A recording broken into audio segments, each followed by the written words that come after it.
আলোচক শেখ বাশার বিন হায়াত আলী বক্তব্য রাখবেন। আজকের প্রধান বক্তা শেখ বাশার বিন হায়াত আলী, সিরাজগঞ্জ। আমি সম্মানিত প্রধান বক্তাকে মূল্যবান বক্তব্য রাখার জন্য বিনীতভাবে অনুরোধ করছি।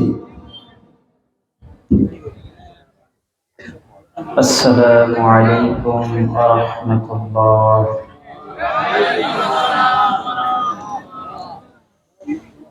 ইন্নাল হামদালিল্লাহি নাহমাদুহু ওয়া নাস্তাঈনুহু ওয়া নাস্তাগফিরুহ ওয়া নাউযু বিল্লাহি মিন শুরুরি আনফুসিনা ওয়া মিন সাইয়্যাতি আ'মালিনা। মান ইয়াহদিহিল্লাহু ফালা মুদিল্লা লাহু ওয়া মান ইউদ্লিল ফালা হাদিয়া লাহু।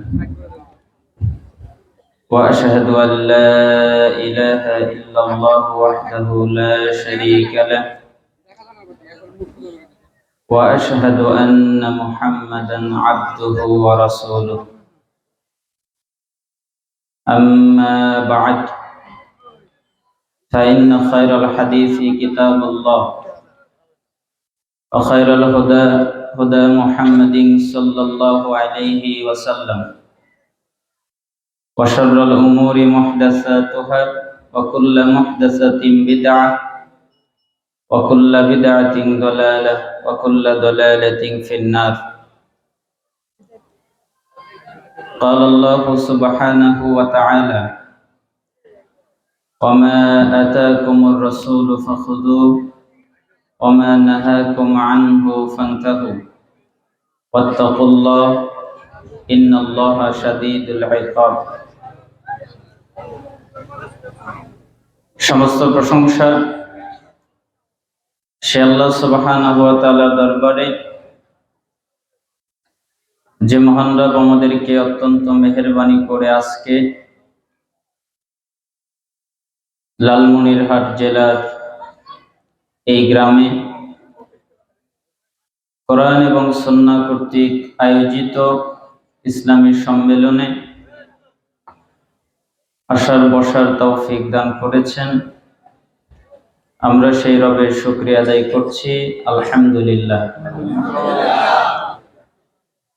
দরুদ আর সালাম পেশ করছি আমাদের সেই প্রিয় রাসূলের প্রতি, যিনি মন গড়া ভাবে কিছু বলতেন না। আল্লাহ তাআলা তাকে যা জানাতেন তিনি তাই বলতেন। যার আনুগত্য করা, ইত্তেবা করা আমাদের জন্য জরুরি, অবশ্যই পালনীয় কর্তব্য। সেই প্রিয় রাসূলের প্রতি দুরূদ এবং সালাম পেশ করছি, সাল্লাল্লাহু আলাইহি ওয়াসাল্লাম। অতঃপর সমস্ত আম্বিয়াগণের প্রতি, আমাদের প্রিয় নবী মুহাম্মদ সাল্লাল্লাহু আলাইহি ওয়াসাল্লামের পরিবার পরিজনের প্রতি, সাহাবীগণের প্রতি, তাবেঈগণের প্রতি, মুজতাহিদ ইমামগণ, মুহাদ্দিসগণ এবং আমাদের আগে আমাদের পূর্বে পুরুষ এবং নারী যারা মুমিন দুনিয়া থেকে চলে গেছেন, আমরা তাদের জন্য দোয়া করছি, আল্লাহ তাআলা তাদের প্রতি শান্তি বর্ষণ করুন, আমিন। এবং আল্লাহ তাআলা আমাদের এখানে আমরা যারা উপস্থিত পুরুষ এবং নারী, আমাদেরকে ধৈর্য দান করুন, হেদায়েত দান করুন, সঠিকটা বোঝার তৌফিক দান করুন। আমি কিন্তু আপনাদের সামনে কিচ্ছা কাহিনী বলার জন্য বসিনি, আর রাসূলের পদ্ধতির বাহিরে আলোচনা করব এই নিয়ে তো আমার নেই। আমার হৃদয় একবারের জন্য বলে না মানুষকে খুশি করতে হবে। আমার আলোচনা শুনে যেন মানুষ খুশি হয়, তারা যেন ভালো বলে, একথা আমার হৃদয় বলে না। আমার হৃদয় বলে এতগুলো মানুষকে তো আর আমি খুশি করতে পারবো না, একজন খুশি হলে আরেকজন বেজার হবে। এই জন্য একজনকে খুশি করা সহজ, তিনি হচ্ছেন আল্লাহ। আল্লাহ যদি খুশি হয়, পৃথিবীর সমস্ত মানুষ বেজার হয়ে গেলেও আমার কোনো ক্ষতি নাই। আর আল্লাহ যদি বেজার হয়, পৃথিবীর প্রত্যেকটা মানুষ যদি আমার উপরে খুশি হয়, আমার কোনো উপকার নেই। এজন্য আল্লাহ তাআলাকে খুশি করার জন্য কথা বলবো। আশা করছি আপনাদের কিছু না কিছু পরিবর্তন ঘটবে, এটা আমি বিশ্বাসী। কারণ আমি তাই বলি যা আমি নিজে করি। আমার কথা আমার বিরুদ্ধে যাবে, দলিল হবে, এটা আমি মনে করি না। প্রথমত, আপনারা এই দ্বীনি মজলিসে বসেছেন, এর একটু গুরুত্ব আপনাদেরকে জানাই। কোনো জায়গায় যদি মাহফিল হয়, কোনো জায়গায় যদি আলোচনা হয়, কোনো জায়গায় যদি কোরআন এবং হাদিস থেকে কথা হয়, তাহলে সেখানে যেতে হয় কিসের জন্যে বলেন তো? কিসের জন্য যেতে হয়?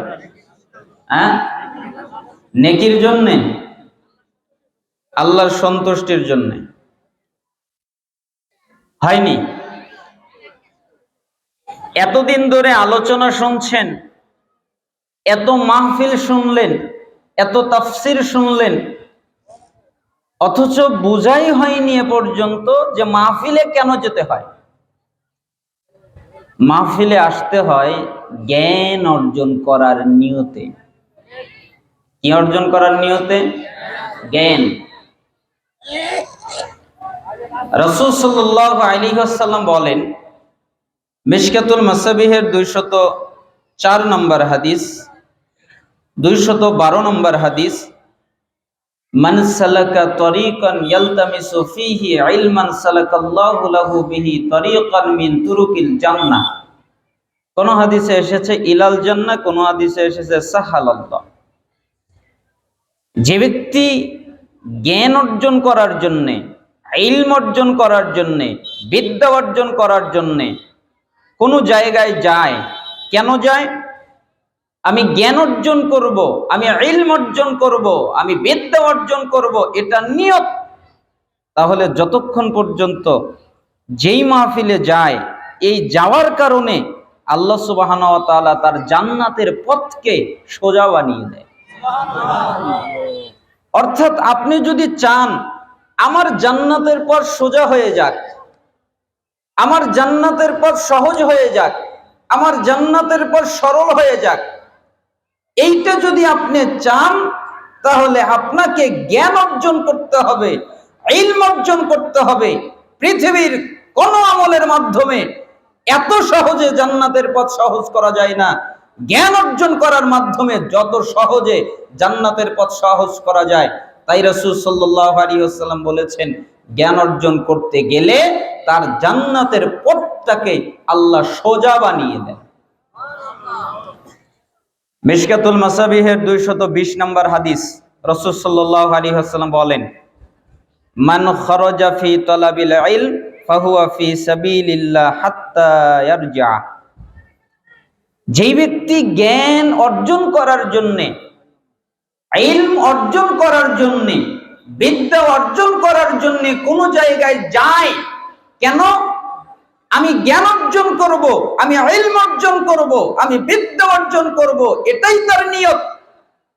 তাহলে যতক্ষণ পর্যন্ত বাড়িতে ফিরে না আসে, ততক্ষণ তার আমল নামায় জিহাদ করলে যে নেকি হতো, ওই নেকি আল্লাহ তাকে দান করে।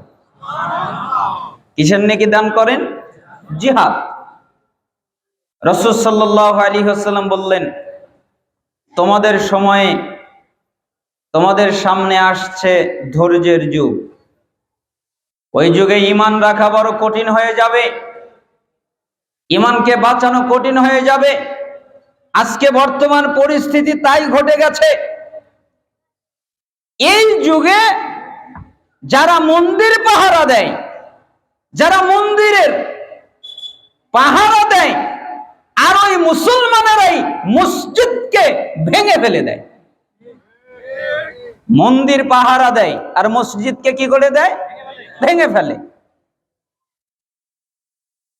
আবার দেখা যায় সঠিক আমল করলে, হক আমল করলে গলা ধাক্কা দিয়ে মসজিদ থেকে বের করে দেয়, তাই না? দেয়নি? দেখেননি আপনারা নেটে? একটা ছেলে জোরে আমিন বলেছে, এই কারণে তাকে ঘাড় ধাক্কা দিয়ে মসজিদ থেকে বের করে দিয়েছে, বের হ। আমিন বলার কি? অথচ জোরে আমিন বলা কার সুন্নাত? রাসূল সাল্লাল্লাহু আলাইহি সাল্লামের সুন্নাত। এই জন্য রাসূল সাল্লাল্লাহু আলাইহি সাল্লাম বলেছেন, তোমাদের সামনে আসবে ধৈর্যের যুগ, ওই সময়ে ঈমান রাখা কঠিন হয়ে যাবে। কোন হাদিসে এসেছে, হাতের তালুতে আগুন রাখলে যেরকম হবে তেমনটা ঘটবে। রাসূল সাল্লাল্লাহু আলাইহি সাল্লাম বলেছেন, ওই সময়ে তোমরা যদি সুন্নাতের উপরে অটল থাকো, কায়েম থাকো, তাহলে 50 জন শহীদ যেই সওয়াব পাবে, তুমি একটা সুন্নাতের উপরে অটল থেকে ওই সওয়াব প্রাপ্ত হবে। একটা সুন্নাত পালন করে ওই নেকি তুমি পাবে। সাহাবীরা চালাক তো, তাই জিজ্ঞাসা করলেন, ইয়া রাসূলুল্লাহ, ওটা তাদের সময়ের শহীদ, তাই না? রাসূল সাল্লাল্লাহু আলাইহি সাল্লাম বললেন, না, তাদের সময়ের শহীদ নয়, তোমাদের সময়ের 50 জন শহীদ। আবার জিজ্ঞেস করলেন, ইয়া রাসূলুল্লাহ, তারা তাদের সময়ের 50 জন, তাই না?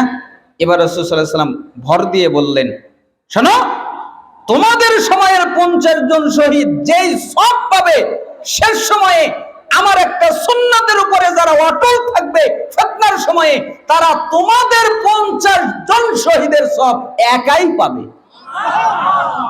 এই জন্য সালাফরা বলেছেন, হতে পারে যারা জ্ঞান অর্জন করার জন্য বাড়ি থেকে বের হয়, তারা রাসূলের সময়ের শহীদ যেই সওয়াব পেত, ওই সওয়াব তাকে দান করে দেওয়া হবে। তাবারানী মুজামুল কাবির 639 642 একটি হাদিস এসেছে, হাদিসটা হাদিসে কুদসি। রাসূল সাল্লাল্লাহু আলাইহি ওয়াসাল্লাম বলেন, যেই ব্যক্তি কোনো দ্বীনি মাহফিলে যায়, যেখানে কোরআনের আলোচনা হয়, যেখানে ইসলামিক আলোচনা হয়, এমন একটা জায়গায় গিয়ে তারা যদি বসে, প্রথমত বসে, ইসলামিক আলোচনার মাহফিলে আসলে বসতে হয়। কি করতে হয়? অনেক দিনী ভাইয়েরা দাঁড়িয়ে আছেন, আমি যদি আপনাদেরকে রাগান্বিত ভাবে কিছু বলি তাহলে আমাকে বেয়াদব বলবেন, তাই আমি আপনাদেরকে সম্মানের সাথে বললাম, বসে পড়েন। কেন? রাসূল সাল্লাল্লাহু আলাইহি সাল্লাম বলছেন, এক, তারা বসে। ইসলামিক মাহফিলের একটা আদব হলো বসে পড়া। দুই, মনোযোগ দিয়ে আলোচনা শোনে।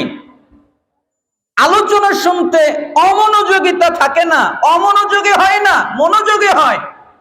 তিন, শেষ পর্যন্ত থাকে। যতক্ষণ পর্যন্ত বৈঠক শেষের দোয়া পাঠ করা না হয় ততক্ষণ পর্যন্ত যায় না। এই হাদিসটা আমি আমল করি কিভাবে জানেন? আমি যখন আমার রুমে ঢুকি, তখন যখন একটা বই কিতাব খুলি, যেই অধ্যায় বা যেই হাদিসটা পড়ার নিয়ত করি, ওটা যতক্ষণ পর্যন্ত শেষ না হয় ততক্ষণ পর্যন্ত আমি ওই বইও বন্ধ করি না, বেরো হই না। কেন? হাদিসে তো এসেছে শেষ পর্যন্ত, তাহলে ওটাও তো তাই, আমি তো শেষ করিনি।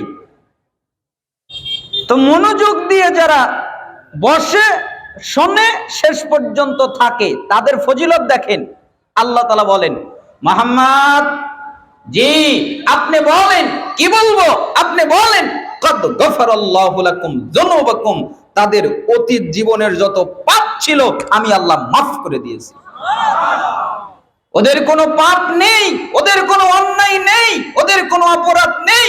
ওরা যত পাপ করেছিল, যত অন্যায় করেছিল, যত অপরাধ করেছিল, আমি সব মাফ করে দিয়েছি। আচ্ছা বলেন তো, এই হাদিসটা যদি, আপনার এই এলাকার নাম কি? শালমারা। এই এলাকার লোক যদি এই হাদিসটা বুঝতো, এই জায়গায় জায়গা হতো। তারা ভাবতো, যাই আজকের দিনে অন্তত নিজের গুনাহটা মাফ করে আসি, গুনাহটা ক্ষমা করে নিয়ে আসি। এই ভেবে হলেও তারা বাড়িতে থাকতো না, তারা এসে বসে পড়তো। আল্লাহ সুবহানাহু ওয়া তাআলা আপনাকে আর আমাকে কত ভালোবাসেন দেখেন। হাদিস আপনারা জানেন, কেউ যদি একটা নেকির কাজ করে, একটা নেকির কাজের ইচ্ছা করে, যেমন কেউ যদি বলে আমি ওযু করব কিন্তু ওযু করে নাই, তাহলেও এক নেকি। ওযু কি করেছে? খালি কি করেছে? নিয়ত যে আমি ওযু করব, তাই এক নেকি। আর যদি ওযু করে তাহলে 10 নেকি। একটা নেকি ইচ্ছা করলে করার এক নেকি, আর ওই কাজটা সম্পাদন করলে 10 নেকি। এটা হলো নেকির ক্ষেত্রে আল্লাহর দয়া দেখেন। আর গুনার ক্ষেত্রে উল্টা।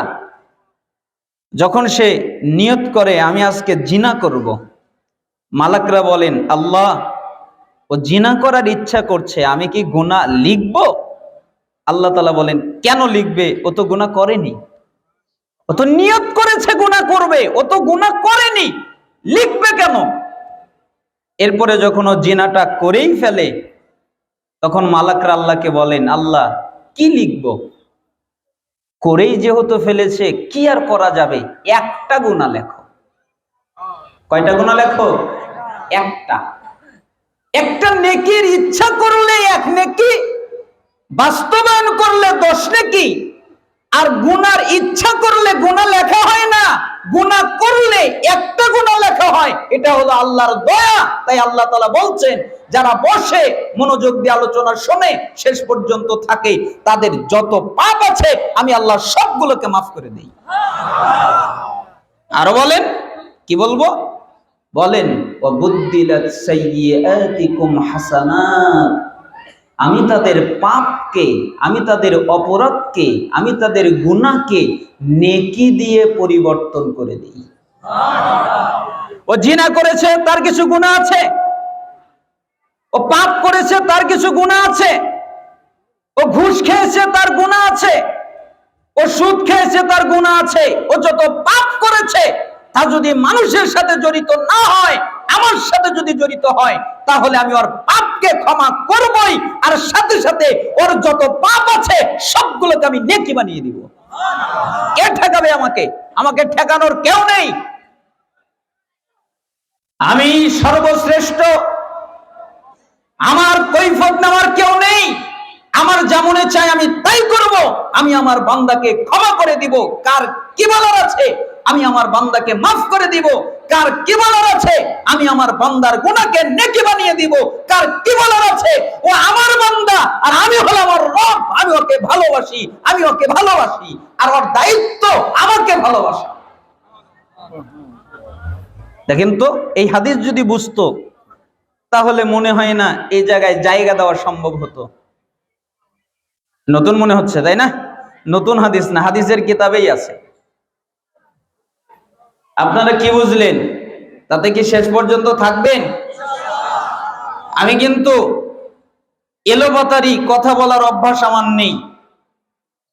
আবার যে সুর দিয়ে যে আলোচনা করব এই অভ্যাস আমার নেই। আবার যদি বলেন থাকবে কেমনে, আপনার তো সুর নাই। আমার সুর নাই আপনি কিভাবে জানলেন? আমি যখন বিদাতি ছিলাম তখন আমি সুর দিয়ে ওয়াজ করেছি, আর এমন সুর ছিল মানুষ কাঁদতো, কান্নার মতো সুর দিয়ে আলোচনা করেছি। কিন্তু যখন সহিহ আকীদায় এসেছি তারপরে একদিনও সুর দেইনি। কেন? তিরমিজির 3654, 3655 দুইটা হাদিস এসেছে। রাসূল সাল্লাল্লাহু আলাইহি সাল্লামের স্ত্রী আয়েশা সিদ্দিকা রাদিয়াল্লাহু আনহা বলেন, একদিন আমি সালাত আদায় করছিলাম, আবু হুরায়রা আসলেন, এরপরে আমাকে ডাকলেন ঘরের অধিবাসিনী বলে, তারপরে হাদিস বললেন, কিন্তু এত তাড়াতাড়ি বললেন আমি কিছু বুঝতে পারলাম না। তো চলে গেলেন। আমি উরওয়াকে ডাকলাম, উরওয়া জি এটা কি হলো? কি হলো মানে? এই যে আবু হুরায়রা হাদিস বলল, আমি তো কিছু বুঝতে পারলাম না। আমি যদি আবু হুরায়রাকে পেতাম তাহলে ধরে তাকে বলতাম, আবু হুরায়রা শোনো, তোমার মতো রাসূল নয়। রাসূল যখন কোনো কথা বলতেন তখন কেউ গুনতে চাইলে তার কথা গণনা করতে পারত। কিন্তু তোমার কথা তো গণনা করা গেল না, তোমার কথা তো বোঝা গেল না। এখান থেকে সালাফরা ফতোয়া দিয়েছেন সুর দিয়ে আলোচনা হারাম। আপনি করেন তাতে আমার কিছু নাই, আপনি যে কেন করেন আমি তা জানি। কেন করেন? আপনার ইচ্ছা হলো মানুষকে খুশি করা, তাই আপনি মানুষকে খুশি করার চিন্তা চেতনায় আলোচনা করেন। আমার ইচ্ছা মানুষকে খুশি করা নয়, আল্লাহকে খুশি করা, তাই সুন্নাহ পদ্ধতিতে আলোচনা করব। কে থাকলো কে গেল এটা আমার দেখার বিষয় নয়। তাহলে বুঝতে পারলেন আলোচনা কেমন হবে, তাই না? আরেকটা জিনিস বোঝাই, হুজুর আপনি তো নতুন মানুষ, তো কিভাবে আলোচনা করবেন? আলোচনার উৎস হবে কি? কি দিয়ে আলোচনা করবেন? আপনি কোন দলে ডাকবেন? অনেক দল আছে, মানুষ দলের দিকে ডাকবে, আহ্বান করবে। আপনার আহ্বানটা কেমন হবে? আমি দুইটা আয়াত বলতে চাই। একটা আয়াত হচ্ছে সূরা মায়েদার ৬৭ নম্বর আয়াত। আল্লাহ তাআলা বলেন, ইয়া আইয়ুহার রাসূল, হে রাসূল, বাল্লিগ, আপনি তাবলীগ করুন, মা উনজিলা ইলাইকা মির রাব্বিক, আপনার রবের পক্ষ থেকে যা নাজিল হয়েছে তাই। ওয়া ইল্লাম তাফআল, আর যদি আপনি এমনটা না করেন, ফামা বাল্লাগতা রিসালাতাহু, আপনি রিসালাতের দায়িত্ব পৌঁছালেন না। এই আয়াত থেকে বোঝা যায় মানুষকে দাওয়াত দেওয়ার পদ্ধতি হচ্ছে আল্লাহ যে কিতাব নাজিল করেছেন ওই কিতাবের মাধ্যমে মানুষের বানানো, মানুষের পদ্ধতিতে, মানুষের তরিকায়, মানুষের লেখা, মানুষের নিয়ম নীতিতে তাবলীগ করা নয়, দাওয়াত দেওয়া নয়। যদি দাওয়াত দিতেই হয় তাহলে আল্লাহ যা নাজিল করেছেন তার মাধ্যমে মানুষকে আহ্বান করতে হবে। আরেকটা আয়াত সূরা ইউসুফ ১০৮ নম্বর আয়াত, এখানে কয়েকটা কথা আছে। আল্লাহ তাআলা বলেন, কুল, হে নবী আপনি বলেন, হাযিহি সাবিলি, এইটা হচ্ছে আমার সহজ সরল রাস্তা। এটা কোনটা? কোরআন। আবার বলেন, এটা কোনটা? কোরআন। এই আয়াতটা বুঝবেন, এই কোরআনটা হলো আমার সহজ সরল রাস্তা। আদউ ইলাল্লাহ, আমি মানুষকে ডাকি আল্লাহর দিকে। মানুষকে ডাকি কার দিকে? আল্লাহর দিকে। তাহলে এখানে নাসূচক কথা আসতে পারে এইভাবে, আমি মানুষকে পীরের দিকে ডাকি না, আমি মানুষকে হুজুরের দিকে ডাকি না, আমি মানুষকে মানুষের দিকে ডাকি না, আমি মানুষকে কোনো দলের দিকে ডাকি না, আমি মানুষকে কোনো তরিকার দিকে ডাকি না, আমি মানুষকে কোনো পদ্ধতির দিকে ডাকি না, আমি মানুষকে আল্লাহর দিকে ডাকি। আদউ ইলাল্লাহ, আল্লাহর দিকে আমি মানুষকে আহ্বান করি। আপনি এটা বলেন আলা বাসিরতিন, এমনিই নয়, দলিলের মাধ্যমে। তার মানে আমি যে কথা বলবো এমনটি নয়, আমি দলিল দিয়ে কথা বলি, আর ওই দলিলটা এমন দলিল, স্পষ্ট দলিল, যার ভিতরে কোনো অস্পষ্টতা নাই, যার ভিতরে কোনো ভেজাল নাই। আনা, হে নবী আপনি বলেন, আমি নিজে, ওমানিত্তাবানি, আর আমাকে যারা মানে আমার উম্মত তারা, সুবহানাল্লাহি ওয়া মা আনা মিনাল মুশরিকিন, আর আমি আল্লাহর পবিত্রতা বর্ণনা করছি, আমি মুশরিকদের অন্তর্ভুক্ত নই। তার মানে এই আয়াত দ্বারা কয়েকটা বিষয় বোঝা গেল। এক, সোজা পথে ডাকতে হবে, সেটা হলো কোরআন। দুই, আল্লাহর দিকে ডাকতে হবে। তিন, দলিল দিয়ে ডাকতে হবে। চার, তাওহীদের পক্ষে ডাকতে হবে। পাঁচ, শিরিকের বিপক্ষে ডাকতে হবে। এই পাঁচটা হলো দাওয়াত দেওয়ার পদ্ধতি কোরআনের আলোকে। এর একটাও যদি কেউ নষ্ট করে দেয় তাহলে তার দাওয়াত সঠিক হবে না। আর আমি চাচ্ছি এই আয়াতের আলোকে আপনাদেরকে আহ্বান করতে। আল্লাহ সুবহানাহু ওয়া তাআলা যেন আমাদেরকে কবুল করেন এবং বোঝার তৌফিক দান করেন। এমনকি কোরআনুল কারীমে আল্লাহ তাআলা বলেছেন, যে আয়াতটা আমি খুতবার মধ্যে পাঠ করেছি, ওমা আতাকুমুর রাসূলু ফাখুযু ওমা নাহাকুম আনহু ফান্তাহু, রাসূল তোমাদের যা দেয় তোমরা তা নেও, আর রাসূল তোমাদেরকে যা থেকে নিষেধ করেন তোমরা তা থেকে বিরত হও। তার মানে রাসূল যদি আমাদেরকে কিছু দেয় তাহলে আমাদেরকে তা নিতে হবে, তাই না? আমি বলি, আপনি যদি সফলতা চান, আপনি যদি জান্নাত চান, আপনি যদি হিদায়াত চান, আপনি যদি আল্লাহর ভালোবাসা চান, আপনি যদি কল্যাণ চান, তাহলে একটা কাজ করেন। কি কাজ? আপনার জীবনের প্রত্যেকটা কাজকে একমাত্র রাসূলের পদ্ধতিতে আপনি করেন, পালন করেন, রাসূলের সুন্নাত ফলো করেন, তাহলে আপনার সব আপনি পেয়ে যাবেন। কিভাবে? আল্লাহ তাআলা বলেন সূরা আলী ইমরান 31 নম্বর আয়াত, কুল, হে নবী আপনি বলেন, ইন কুনতুম তুহিব্বুনাল্লাহ, যদি তোমরা দাবি করো আমরা আল্লাহকে ভালোবাসি। আচ্ছা, আপনারা কি মনে করেন আল্লাহকে ভালোবাসেন না? ভালোবাসেন? যদি তোমরা দাবি করো আমরা আল্লাহকে ভালোবাসি, ফাত্তাবিউনি, তাহলে তোমরা আমি নবীর ইত্তেবা করো, আনুগত্য করো, অনুসরণ করো, ইহবিবুকুমুল্লাহ, তাহলে আল্লাহ তোমাদের ভালোবাসবেন, ওয়াগফির লাকুম যুনুবাকুম, এবং তোমাদের যত পাপ আছে আল্লাহ সবগুলোকে মাফ করে দিবেন। তার মানে আপনি যদি রাসূলের আনুগত্য করেন, আপনি যদি রাসূলের ইত্তেবা করেন, আপনি যদি রাসূলের অনুসরণ করেন, তাহলে আপনি আল্লাহর ভালোবাসা পাবেন এবং সমস্ত পাপ থেকে আপনি মাফ পাবেন। কেন? রাসূলকে মানার কারণে। রাসূলকে মানলে সফলতা লাভ করা যায়। আমাইয়ুতিল্লাহ ওয়া রাসূলহু ওয়া ইয়াখশাল্লাহ ওয়া ইয়াত্তাকিহি ফাউলাইকা হুমুল ফাইজুন, যারা আল্লাহ এবং তার রাসূলের আনুগত্য করে, আল্লাহকে ভয় করে চলে এবং তাকওয়া অবলম্বন করে, আল্লাহকে ভয় করে, তাকওয়া অবলম্বন করে, ফাউলাইকা হুমুল ফাইজুন, এরা হলো সফলকাম। সফলকাম মানে এরা হলো জান্নাতি। রাসূলকে মানলে, এই আয়াতটা নূরের 52-তে এসেছে, রাসূলকে মানলে আরেকটি কাজ হয়, ফাআমিনু বিল্লাহি ওয়া রাসূলিহিন নাবিয়্যিল উম্মিয়্যি আল্লাযী ইউমিনু বিল্লাহি ওয়া কালিমাতিহি ওয়াত্তাবিউহু লাআল্লাকুম তাহতাদুন। তোমরা ঈমান আনো আল্লাহর প্রতি, ওই উম্মি নবীর প্রতি, যেই নবী আল্লাহর প্রতি ঈমান এনেছেন এবং আল্লাহ যেই কিতাব নাজিল করেছেন ওই কিতাবের প্রতি ঈমান এনেছেন। তোমরা ওই নবীর আনুগত্য করো, ওয়াত্তাবিউহু, তার আনুগত্য করো, তার ইত্তেবা করো, তার অনুসরণ করো, লাআল্লাকুম তাহতাদুন, তাহলে তোমরা হিদায়াত প্রাপ্ত হবে, আল্লাহ তোমাদেরকে হিদায়াত দান করবেন। সূরা আরাফ 158 নম্বর আয়াত। তার মানে বোঝা গেল রাসূলের আনুগত্য করলে হিদায়াত পাওয়া যায়।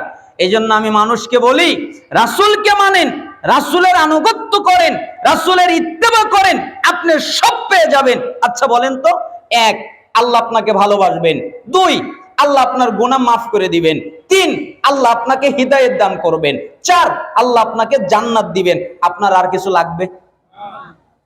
এই 4টা জিনিস যদি আপনি পেয়ে যান, আর কিছুর প্রয়োজন আছে? এই 4টা জিনিসই পাওয়া যায় রাসূলের আনুগত্য করার মাধ্যমে। এই জন্য রাসূলের আনুগত্য করলে রাসূল সাল্লাল্লাহু আলাইহি ওয়াসাল্লাম আমাদেরকে যেই হাদিসগুলো বর্ণনা করেছেন, ওই হাদিসগুলো আমাদেরকে আমলে আনতে হবে, আমল করতে হবে। আপনারা রাজি আছেন সবাই? আমি যে হাদিসগুলো অনুবাদ করব, আমল করবেন, রাজি আছেন সবাই? আল্লাহ সুবহানাহু ওয়া তাআলা আমাদের প্রত্যেককে কবুল করুন, আমিন, এবং হাদিস অনুযায়ী আমল করার তৌফিক দান করুন। আমরা এখন হাদিসের দিকে যাব, অনুবাদ করতে থাকব একের পর এক। আল্লাহ তাআলা আমাদেরকে যতক্ষণ পর্যন্ত তৌফিক দান করেন, আমাদের আলোচনার লিমিট নয়, কতক্ষণ হবে তাও জানা নেই, আবার কত তাড়াতাড়ি শেষ হবে তাও জানা নেই। আল্লাহ যতক্ষণ কবুল করবেন ততক্ষণ। আমর ইবনে আবাস রাদিয়াল্লাহু আনহু তিনি বলেন, রাসূল সাল্লাল্লাহু আলাইহি ওয়াসাল্লাম একদিন, আমর ইবনে আবাস তিনি বললেন, আমি আল্লাহ রাসূলের কাছে আসলাম, এরপরে তাকে জিজ্ঞেস করলাম, হে আল্লাহর নবী, আপনি যখন ইসলামের দাওয়াত দিলেন তখন তো আপনার সাথে কেউ ছিল না, আপনি একাকী ছিলেন, ইসলামের দাওয়াত দেওয়ার সময়ে আপনার সাথে কি কেউ ছিল? তখন রাসূল সাল্লাল্লাহু আলাইহি সাল্লাম বললেন, কালা হুররুন ওয়া আবদুন, হ্যাঁ, আমার সাথে 2 জন লোক ছিল, একজন হলো আজাদ ব্যক্তি আর একজন হলো গোলাম ব্যক্তি। আজাদ ব্যক্তিকে, আজাদ ব্যক্তি হলো আবু বকর রাদিয়াল্লাহু আনহু, গোলাম ব্যক্তিকে, গোলাম ব্যক্তি হলো বিলাল রাদিয়াল্লাহু আনহু। আমার সাথে কেউ ছিল না, আমার সাথে ছিল আবু বকর, আমার সাথে ছিল বিলাল, আমার সাথে কেউ ছিল না। এখান থেকে সালাফরা মাসালা দিয়েছেন, ইসলামের সূচনা অল্প সংখ্যক লোকের মাধ্যমে হয়, অল্প সংখ্যক লোকের মধ্যে আবার ফিরে যায়। অতএব সবচেয়ে সঠিক কথা হলো, হক সব সময় অল্প সংখ্যক মানুষের মধ্যেই পাওয়া যায়, বেশিরভাগ মানুষের মধ্যে হক পাওয়া যায় না। বেশিরভাগ মানুষের মধ্যে হিদায়াত পাওয়া যায় না, বেশিরভাগ মানুষের মধ্যে তাকওয়া পাওয়া যায় না, বেশিরভাগ মানুষকে মুত্তাকি পাওয়া যায় না, বেশিরভাগ মানুষ আল্লাহর শুকরগুজার বান্দা এটা সম্ভব নয়, পাওয়া যায় না। অল্প সংখ্যক মানুষ আল্লাহর শুকরগুজার বান্দা হয়, অল্প সংখ্যক মানুষ মুত্তাকি হয়, অল্প সংখ্যক মানুষ হিদায়াত প্রাপ্ত হয়। তাই আমার সাথে ছিল আবু বকর, আমার সাথে ছিল বিলাল, আমার সাথে কেউ ছিল না। এটা হলো প্রাথমিক অবস্থা। আমর বলেন, এবার আমি আবার জিজ্ঞেস করলাম, জিজ্ঞাসাটা একটু ভিন্ন রকমের। ভিন্ন রকম কেন বললাম? কারণ এই রকম হাদিস আরো আছে, ওই হাদিসের বাক্য এই হাদিসের বাক্য কিন্তু উল্টা হয়ে গেছে, উত্তরটা ভিন্ন হয়ে গেছে। যেমন হাদিসে জিবরিলে আপনি যদি জিজ্ঞেস করেন হাদিসে জিবরিলে কে এসেছে, তাহলে দেখবেন সেখানে দেওয়া আছে ইসলাম কাকে বলে। সেখানে বলা আছে কালেমা সাক্ষ্য দেওয়া, ইসলাম হলো সালাত আদায় করা, ইসলাম হলো সিয়াম পালন করা, ইসলাম হলো যাকাত দেওয়া, ইসলাম হলো হজ পালন করা, এটার নাম হলো ইসলাম। কিন্তু এই হাদিসে ইসলামের সংজ্ঞা অন্যরকম। আপনি যদি হাদিসে জিবরিলে জিজ্ঞেস করেন ঈমান কাকে বলা হয়, তাহলে সেখানে বলা হবে ঈমান হলো আল্লাহর প্রতি ঈমান আনা, ঈমান হলো আল্লাহর মালাকগণের প্রতি ঈমান আনা, ঈমান হলো আল্লাহ যেই কিতাব নাজিল করেছেন ওই কিতাবের প্রতি ঈমান আনা, ঈমান হলো আল্লাহ যেই নবী রাসূলগণ নাজিল করেছেন তাদের প্রতি ঈমান আনা, ঈমান হলো তাকদীরের ভালো মন্দের প্রতি ঈমান আনা, ঈমান হলো আখিরাতের প্রতি ঈমান আনা, এটা হলো ঈমান। কিন্তু এই হাদিসে যদি আপনি ঈমান শব্দের ব্যাখ্যা করতে যান তাহলে দেখবেন উল্টা, সম্পূর্ণ ভিন্ন। আমি মাঝে মধ্যে আজব হয়ে যাই, ওটা একরকম আর এটা একরকম। কেমন? এই হাদিসে রাসূল সাল্লাল্লাহু আলাইহি ওয়াসাল্লামকে জিজ্ঞেস করলেন মাল ইসলাম, আল্লাহর নবী আপনি বলেন তো ইসলাম কি, কিভাবে বুঝবো এটা ইসলাম, কিভাবে জানবো এটা ইসলাম, ইসলাম যে এটা বুঝবো কিভাবে, একটা লোকের ভিতরে যে ইসলাম আছে এইটা জানবো কিভাবে, এইটা বুঝবো কিভাবে, আপনি আমাকে বলেন। তখন রাসূল সাল্লাল্লাহু আলাইহি ওয়াসাল্লাম বললেন, শোনো, তিবুল কালামি ওয়া ইতআমুত তাআম, মার্জিত কথা বলা আর অভুক্তকে খাবার দেওয়া। যারা মার্জিত কথা বলে মনে করবে তাদের মধ্যে ইসলাম আছে, যারা ক্ষুধার্তকে খাদ্য দেয় মনে করবে তাদের মধ্যে ইসলাম আছে। যাদের কথা মার্জিত নয়, যাদের কথা সুন্দর নয়, যাদের কথার মধ্যে মার্জিত ভাষা নেই, যারা অভাবীদেরকে খাবার দেয় না, যারা ক্ষুধার্তকে খাবার দেয় না, খাদ্য দেয় না, তাদের মধ্যে ইসলাম নেই। অর্থাৎ ইসলাম হলো মার্জিত কথা বলা। তোমার কথা কেন কর্কশ হয়ে যাবে, তোমার কথা কেন আঘাতপ্রাপ্ত হয়ে যাবে, তোমার কথা কেন মানুষের খারাপ লেগে যাবে? তুমি যখন কথা বলবে একজনের সাথে তখন তুমি ভালোভাবে কথা বলবে, এটার নাম ইসলাম। যখন তুমি নিজে খাচ্ছ আর একজন খাচ্ছে কিনা তার খবর নিবে, তোমার বাড়ির পাশে আরেকজনের পেট ভরছে কিনা তার খবর নিবে, এটার নাম হলো ইসলাম। ইসলাম হলো মার্জিত কথা বলা, ইসলাম হলো যারা খাদ্য খায়নি তাদেরকে খাদ্য দেওয়া। আমর বলেন, আমি আবার জিজ্ঞেস করলাম মাল ঈমান, তাহলে আপনি বলেন তো ঈমান কি, কিভাবে বুঝবো এটা ঈমান, কিভাবে বুঝবো এই লোকটার মধ্যে ঈমান আছে, এটা বুঝবো কিভাবে, আপনি বলেন তো। তখন রাসূল সাল্লাল্লাহু আলাইহি সাল্লাম অন্য একটা জবাব দিলেন, as-sabru was-samaha, ঈমান হলো ধৈর্য ধরা, ঈমান হলো দান করা। অর্থাৎ তুমি যদি ধৈর্য ধারণ করো তাহলে ওটার নাম ঈমান, তুমি যদি দান করো তাহলে ওটার নাম ঈমান। এই হাদিসের ব্যাখ্যা আমরা অনেকেই ভুল করেছি। যতগুলো সরা বাংলা ভাষায় পাওয়া যায়, যতগুলো ব্যাখ্যা বাংলা ভাষায় পাওয়া যায়, অধিকাংশ জায়গায় ভুল হয়ে গেছে। কিন্তু আরবি যত কিতাব, পূর্বের যত কিতাব, সালাফদের মানহাজের যে ব্যাখ্যার কিতাবগুলো, সেইখানে যদি যাওয়া যায় তাহলে সঠিক ব্যাখ্যাটা পাওয়া যায়। তারা বলেছেন এই সবরের অর্থ ওই সবর নয়, তুমি ইসলামের কথা বললে তোমাকে আঘাত করলো আর তুমি ধৈর্য ধারণ করলে, এটা সবর নয়। তুমি হক কথা বললে তোমাকে ইট পাটকেল মেরে দিল, রক্তাক্ত করে দিল, আর তুমি ধৈর্য ধারণ করলে। রাসূলের মতো তিনি যখন তায়েফের ময়দানে গেলেন, দাওয়াত দিলেন, তখন তাকে পাথর দিয়ে আঘাত করা হলো, রক্ত বের হলো, ধৈর্য ধারণ করলেন। এই সবর উদ্দেশ্য এখানে নয়। এই সবরের অর্থ হলো তুমি ইচ্ছা করলে চুরি করতে পারো, তুমি ইচ্ছা করলে ডাকাতি করতে পারো, তুমি ইচ্ছা করলে মিথ্যা বলতে পারো, তুমি ইচ্ছা করলে সুদ খেতে পারো, তুমি ইচ্ছা করলে ঘুষ খেতে পারো, তুমি ইচ্ছা করলে জিনা করতে পারো, তুমি ইচ্ছা করলে ব্যভিচার করতে পারো, তুমি ইচ্ছা করলে বেপরদায় চলতে পারো, তুমি ইচ্ছা করলে পাপ করতে পারো, যত অন্যায় আছে এগুলো তুমি করতে পারো, কিন্তু তুমি এগুলো করবে না। এগুলো না করে ধৈর্য ধারণ করবে যে আমি এগুলো করলাম না। ধৈর্য, এটার নাম ঈমান। অর্থাৎ যেই লোকটা পাপ থেকে বাঁচতে পারে না তার ঈমান নেই, যেই লোকটা পাপ থেকে ধৈর্য ধারণ করতে পারে না তার ঈমান নেই, এটার নাম ঈমান। তার মানে তুমি পাপ থেকে বাঁচার মাধ্যমে ধৈর্য ধারণ করবে। আর দান, তা কি তুমি জানো? এই দানের অর্থ টাকা পয়সা দান নয়। এই দানের অর্থ হলো সময় দান করা। আল্লাহর জন্য তুমি একটু সময় দেবে, আল্লাহর জন্য তুমি জীবন দেবে, এইটা হলো দান, এইটা হলো দান। আর সবর হলো গুনাহ থেকে বিরত থাকা। আপনাদের কষ্ট হচ্ছে? আমর ইবনে আব্বাস রাদিয়াল্লাহু আনহু বলেন, আমি এবার প্রশ্নটাকে পাল্টিয়ে দিলাম। এরপরে রাসূলকে জিজ্ঞেস করলাম, হে আল্লাহর রাসূল, আইউল ইসলামি আফদল, তাহলে আপনি বলেন তো ইসলামের মধ্যে সর্বোত্তম কোনটা, সবচেয়ে ভালো ইসলাম কোনটা? আমি কিভাবে বুঝতে পারবো এই ইসলামটা সবচেয়ে ভালো, এই ইসলামটা সবচেয়ে উত্তম? আমি এটা কিভাবে জানতে পারবো? তখন রাসূল সাল্লাল্লাহু আলাইহি সাল্লাম বললেন, আল মুসলিমু মান সালিমাল মুসলিমুনা মিন লিসানিহি, যার মুখ দ্বারা কারোর ক্ষতি হয় না, এটা হলো উত্তম ইসলাম। যার হাত দ্বারা কারো ক্ষতি হয় না, এটা হলো উত্তম ইসলাম। যার হাত দ্বারা আরেকজনের ক্ষতি হয় তার ইসলাম উত্তম নয়।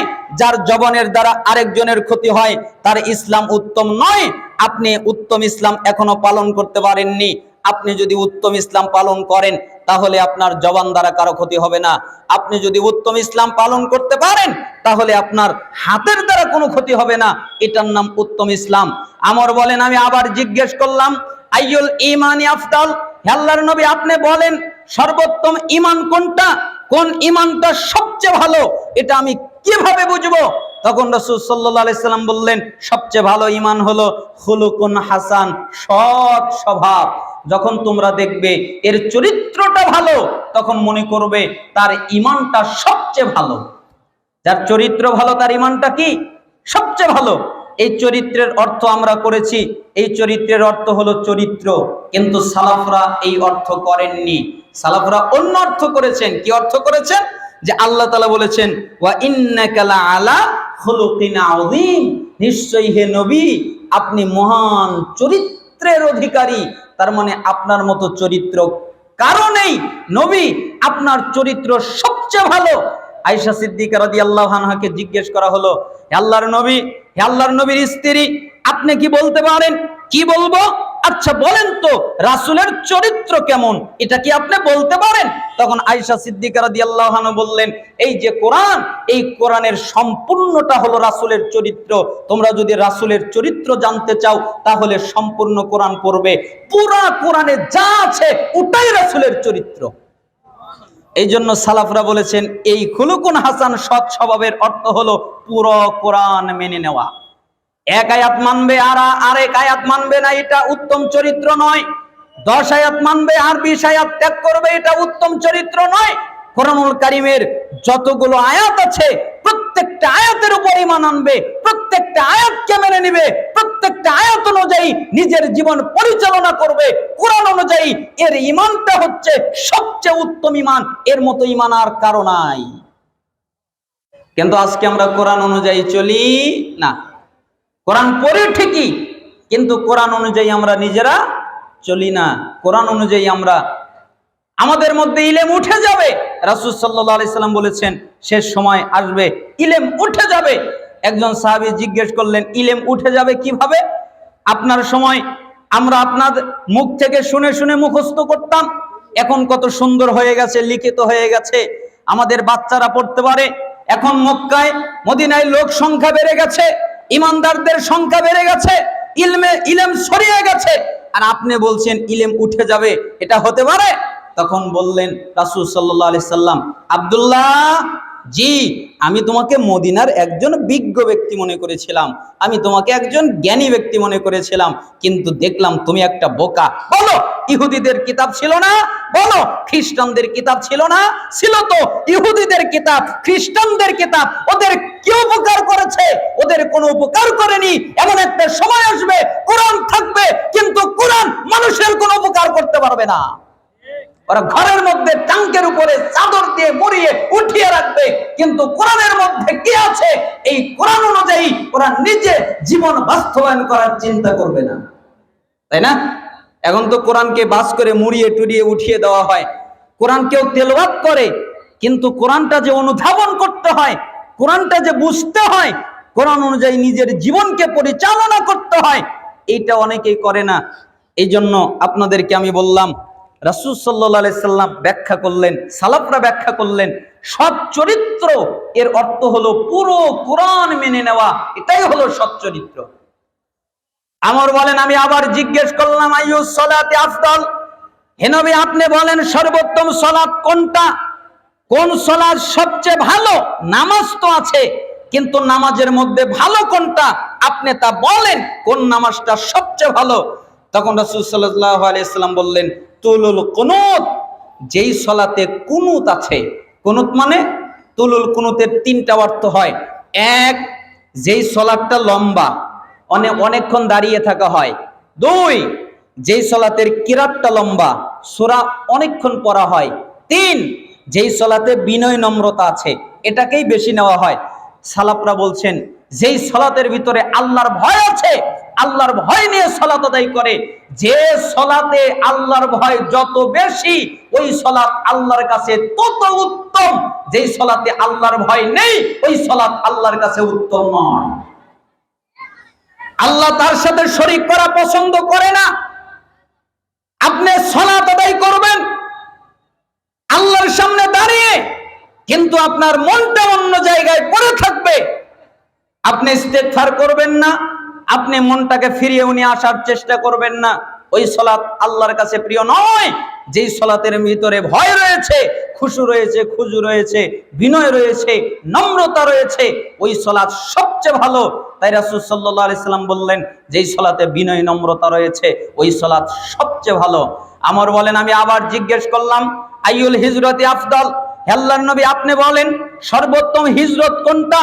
আমরা কিভাবে বুঝতে পারবো এই হিজরত সবচেয়ে ভালো?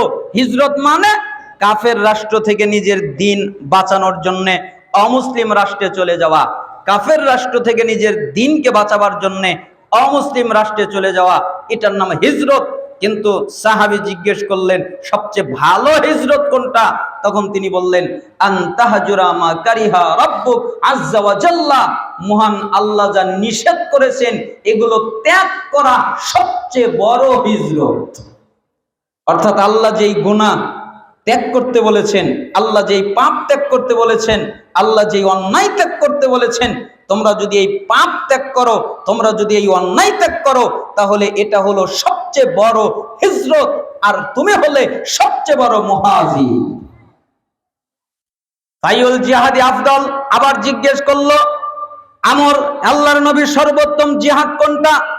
তখন তিনি বললেন, মান ওয়াকিরা জাওয়াদু ওয়া উহরিকা দামুহু, যেই ব্যক্তি ঘোড়া নিয়ে গেছে, ঘোড়াটা মরে গেছে, নিজের জীবন নিয়ে গেছে, নিজেও মরে গেছে, এই জিহাদ সবচেয়ে উত্তম।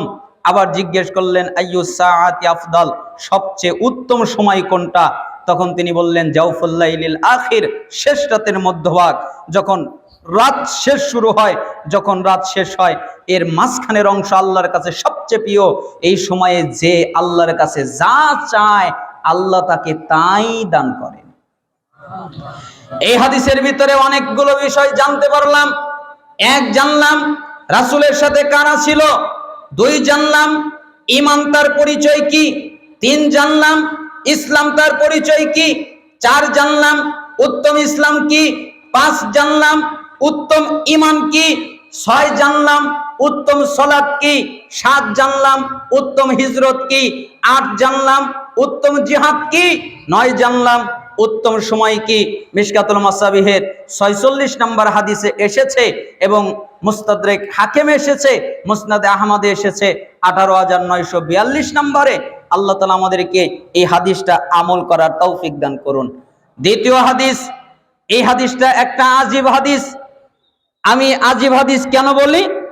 কারণ যতগুলো হাদিস গ্রন্থ আছে, হাদিস গ্রন্থের ভিতরে যতগুলো হাদিস আছে, সমস্ত হাদিস রাসূল সাল্লাল্লাহু আলাইহি সাল্লাম বলেছেন আর তার উম্মতকে ইঙ্গিত করেছেন, উম্মত এই কাজ করো, সাহাবীরা এই কাজ করো। কিন্তু এই হাদিসটা আজীব হাদিস। কেন? এই হাদিস রাসূল উম্মতকে বলেনি, উম্মতকে ইঙ্গিত করেনি, রাসূলকে ইঙ্গিত করেছেন জিবরাইল আমিন। ইঙ্গিত করেছেন জিবরাইল। জিবরাইল বলেছেন রাসূল আপনি এটা করেন। তাই এই হাদিসকে বলা হয় জিবরাইলের নসিহাত। অর্থাৎ জিবরাইল আমিন রাসূলকে কিছু নসিহত করলেন। রাসূলকে কি নসিহত করতে পারে? কি নসিহত হতে পারে? রাসূলকে আবার নসিহত করার প্রয়োজন হতে পারে? এটা সম্ভব। কিন্তু রাসূলকে নসিহত করলেন কে? জিবরাইল আমিন। সাহল ইবনে সাদ তিনি বলেন, যা জিবরিল আলাইহিস সালাম ইলান নবী সাল্লাল্লাহু আলাইহি ওয়াসাল্লাম, একদিন জিবরাইল আমিন আল্লাহর নবীর নিকটে আসলেন। এরপরে বললেন ফাকালা ইয়া মুহাম্মদ, অতঃপর তিনি বললেন, শক্ত ভাষায় বললেন, হে মুহাম্মদ, আমি আপনাকে কিছু কথা বলবো, আপনি তা গ্রহণ করবেন। আমি আপনাকে কিছু উপদেশ করব, আপনি তা গ্রহণ করবেন। আমি আপনাকে কিছু নসিহত করব, আপনি তা গ্রহণ করবেন। রাসূল সাল্লাল্লাহু আলাইহি সাল্লাম বললেন, জি আপনি বলেন, আমাকে কি উপদেশ করবেন, আমাকে কি নসিহত করবেন, তা আপনি বলেন, আমাকে বলতে পারেন, এতে কোনো অসুবিধা নেই। তখন জিবরাইল আমিন শক্ত ভাষায় বললেন, ইয়া মুহাম্মদ, হে মুহাম্মদ শুনেন, ইসমা শিতা ফাইন্নাকা মাইতুন, আপনি যতদিন খুশি জীবন যাপন করেন, কোনো নিষেধাজ্ঞা নেই, আপনি জীবন যাপন করতে পারেন। আপনাকে নিষেধাজ্ঞা করা হচ্ছে না, আপনাকে নিষেধ করা হচ্ছে না, কিন্তু মনে রাখেন আপনি মৃত্যুবরণ করবেন। বলেন তো কি করবে? মারা যাবে। কে মারা যাবে? মুহাম্মদ সাল্লাল্লাহু আলাইহি সাল্লাম, পৃথিবীর সবচেয়ে দামি রাসূল, সবচেয়ে দামি মানুষ, সবচেয়ে সম্মানিত মানুষ, তিনি মারা যাবেন। পৃথিবীর কোন মানুষের কাছে মালাকুল মাউত এই প্রস্তাব নিয়ে আসেনি। পৃথিবীর কোন মানুষের কাছে জিবরাইল আমিন এই প্রস্তাব নিয়ে আসেনি। মালাকুল মাউত আসলেন, সালাম করলেন, অতঃপর বললেন, আল্লাহর নবী, আল্লাহ আপনাকে বলে দিয়েছেন আপনি যদি যেতে চান আপনাকে নিয়ে যেতে, আপনি যদি না যেতে চান আপনাকে রেখে যেতে। জিবরাইল আমিন বললেন, আল্লাহর নবী শোনেন, আল্লাহ আপনাকে নিয়ে যেতে বলেছেন, আপনি যদি যেতে চান আর আপনি যদি না যেতে চান আপনাকে রেখে যেতে বলেছেন, তবে মনে রাখেন আপনি মৃত্যুবরণ করবেন। আরেকটা কথা মনে রাখেন, আপনার জন্য আপনার রব অপেক্ষমান, অপেক্ষায় রয়েছে, আপনার সাথে সাক্ষাৎ করবে। আপনি যেতেও পারেন, আপনি থাকতেও পারেন। এই কথা পৃথিবীর কাউকে বলা হয়নি, পৃথিবীর কোনো ব্যক্তিকে বলা হয়নি। আপনি দুনিয়ায় থেকে যান, তাকে এই অনুমতি দেওয়া হয়েছিল আপনি দুনিয়ায় থাকতে পারেন, আপনি ইচ্ছা করলে চলে যেতে পারেন। মুহাম্মদ সাল্লাল্লাহু আলাইহি সাল্লাম বললেন, আমি আল্লাহর সাক্ষাৎকে পছন্দ করলাম, আল্লাহর কাছে চলে যাওয়াকে পছন্দ করলাম, তাই আমাকে মালাকুল মাউত নিয়ে চলে গেল আল্লাহ তাআলার কাছে। তো পৃথিবীর সবচেয়ে দামি রাসূল, সবচেয়ে শ্রেষ্ঠ রাসূল, তিনিও মৃত্যুবরণ করেছেন। এজন্য আল্লাহ তাআলা বলেছেন, ইন্নাকা মাইয়িতুন ওয়া ইন্নাহুম মাইয়িতুন, হে নবী আপনিও মারা যাবেন, তারাও মারা যাবে। তো নবী যদি মারা যায় পৃথিবীর কেউ আছে বেঁচে থাকবে? পৃথিবীর সবচেয়ে দামি কথা, সবচেয়ে সত্য কথা, সবচেয়ে হক কথা, নাস্তিক বলেন, আস্তিক বলেন, মুরতাদ বলেন, ইহুদি বলেন, খ্রিস্টান বলেন, বৌদ্ধ বলেন, হিন্দু বলেন, মুশরিক বলেন, যত ধর্মের লোক আছে, যত মানুষ পৃথিবীতে আছে, যত প্রাণী পৃথিবীতে আছে, তারা যদি সমস্ত বিষয়কে অস্বীকার করে, যে আমি এগুলোকে বিশ্বাস করি না, একটা জিনিসকে অস্বীকার করতে পারবে না, তার নাম মৃত্যু। আপনার এত ক্ষমতা কিসের? আপনার এত দাপট কিসের? আপনি ক্ষমতা দেখিয়ে বেড়াচ্ছেন, আপনি দাপট দেখিয়ে বেড়াচ্ছেন, আপনার ঘর আছে, আপনার বাড়ি আছে, তাই আপনি দাপট দেখাচ্ছেন। আপনার ঘরে কাউকে প্রবেশ করতে দিচ্ছেন না, আপনার জিনিস আসবাবপত্র কাউকে নিতে দিচ্ছেন না, আপনার পোশাক কাউকে ধরতে দিচ্ছেন না, আপনি কত দাম্ভিক, কত অহংকার দেখাচ্ছেন। কিন্তু শোনেন, যেদিন আপনি মৃত্যুবরণ করবেন আপনার এই দামি পোশাক আপনার শরীর থেকে খুলে নেওয়া হবে। একবারের জন্য বলতে পারবেন না আমার পোশাক খুলে নিচ্ছ কেন, আপনাকে আপনার ঘর থেকে টেনে বের করা হবে।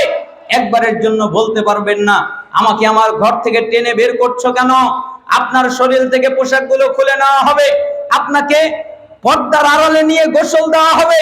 আপনি একবারের জন্য বলতে পারবেন না পানিটা গরম হয়ে গেছে আর একটু ঠান্ডা হলে ভালো হতো, আপনাকে কাপড় দিয়ে মুড়িয়ে দেওয়া হবে। আপনি একবারের জন্য বলতে পারবেন না শ্বাস নিতে কষ্ট হচ্ছে, আমার বাতাস লাগছে না, তোমরা চতুর্দিক থেকে সরে যাও, আমার নাকের উপর থেকে কাপড়টা সরিয়ে দাও, আমি বাতাস নেই, একথা বলতে পারবেন না। আপনার জানাজার সালাত আদায় করবে মানুষেরা, আপনি মানুষদের জানাজার সালাত আদায় করতেন, কেউ মারা গেলে তার জানাজা পড়তেন, কিন্তু আজকে পরিস্থিতি উল্টে গেছে, সমস্ত মানুষ আপনার জানাজার সালাত আদায় করছে, আপনাকে কবরস্থানে নিয়ে দাফন করা হবে। আপনি একবারের জন্য বলতে পারবেন না ইস শেষবারের মতো দুনিয়ার আসমানটা দেখে নেই, আর তো কোনোদিন আসমানটা দেখতে পারবো না, আজকে আসমানটা দেখে নেই, একথা আপনি বলতে পারবেন না। এই জন্য রাসূল সাল্লাল্লাহু আলাইহি সাল্লামকে জিবরাইল আমিন বললেন, আল্লাহর নবী আপনি যতদিন খুশি জীবন যাপন করেন, কিন্তু মনে রাখেন আপনি মৃত্যুবরণ করবেন, আপনার মৃত্যু হবে। ইয়া মুহাম্মদ, হে মুহাম্মদ, ওয়া হাবিব মান আহবাবতা ফান্নাকা মাফারিকুহু, আপনি যার সাথে খুশি বন্ধুত্ব করেন, কোনো নিষেধাজ্ঞা নেই, আপনি যে কারোর সাথে বন্ধুত্ব করতে পারেন। আপনার বন্ধু হতে পারে কোনো ব্যক্তি, আপনার বন্ধু হতে পারে আপনার কোনো আত্মীয় স্বজন, আপনার বন্ধু হতে পারে আপনার পরিবারের কোনো লোক, আপনার বন্ধু হতে পারে আপনার স্ত্রী, আপনার বন্ধু হতে পারে আপনার সম্পত্তি, আপনার বন্ধু হতে পারে আপনার বাহন বাড়ি, আপনার বন্ধু হতে পারে যে কোনো জিনিস। কিন্তু মনে রাখেন আপনি যেদিন মারা যাবেন আপনার বন্ধু কি আপনি রেখে চলে যাবেন, আপনার বন্ধু আপনাকে রেখে চলে যাবে। আপনারা কি মনে করেন যেদিন মারা যাবেন সেদিন কাউকে নিয়ে যেতে পারবেন? যত দামি, যত ভালো, যত আত্মার, যত কলেজার বন্ধু হোক, মৃত্যুর সময় নিয়ে যেতে পারবেন? আপনার এত আদরের স্ত্রী যাকে ছাড়া আপনার চলে না, যে স্ত্রী আপনাকে বলে তোমাকে ছাড়া আমি কিভাবে থাকবো, তোমাকে ছাড়া আমি থাকতে পারবো না, তোমাকে ছাড়া আমি বাঁচতে পারবো না, সেই স্ত্রী আপনি যদি মারা যান কবরে যাবে। যুবকরা মেয়েদের সাথে পরকিয়া করে, যেই মেয়েরা বলে তোমার জন্য জীবন দিতে পারবো, যেই ছেলেরা বলে তোমার জন্য জীবন দিতে পারবো, প্রয়োজনে মরে যেতে পারবো। আরে দুনিয়ায় তো দেখাও যায় একটা ছেলে কোন মেয়ের জন্য গলায় ফাঁস নেয়, বিষ খায়, একটা মেয়ে কোন ছেলের জন্য গলায় ফাঁস নেয়, বিষ পান করে, মৃত্যুবরণ করে, কিন্তু মরার সময় তার সাথে যাবে এই দুঃসাহস কোন ছেলে মেয়ের নাই, কেউ যাবে না। এই জন্য রাসূল সাল্লাল্লাহু আলাইহি ওয়াসাল্লামকে বললেন আপনি যার সাথে খুশি বন্ধুত্ব করেন, কোনো নিষেধ নাই, কিন্তু মনে রাখেন আপনি একা যাবেন, আপনার সাথে কেউ যাবে না। ইয়া মুহাম্মদ, হে মুহাম্মদ, ওয়ামাল মা শাইতা ফাইন্নাকা মাজজিউম বিহি, আপনি যা খুশি কাজ করেন, আপনি যে কোনো কাজ করতে পারেন। আমরা তো আর রাসূলের সাথে খারাপ বাক্য লাগাতে পারি না, তাই আমরা আমাদের কাছে নিয়ে এসে বলতে চাচ্ছি আব্দুল্লাহ ইচ্ছা করলে চুরি করো, ইচ্ছা করলে ডাকাতি করো, ইচ্ছা করলে মিথ্যা বলো, ইচ্ছা করলে গীবাত করো, ইচ্ছা করলে সুদ খাও, ইচ্ছা করলে ঘুষ খাও, ইচ্ছা করলে হিংসা করো, ইচ্ছা করলে গীবাত করো, ইচ্ছা করলে তাকাব্বুরি করো, ইচ্ছা করলে জিনা করো, ব্যভিচার করো, পরকিয়া করো, আরো যত পাপ আছে সব করো, কিন্তু মনে রাখো তোমাকে তোমার রবের সামনে দাঁড়াতে হবে।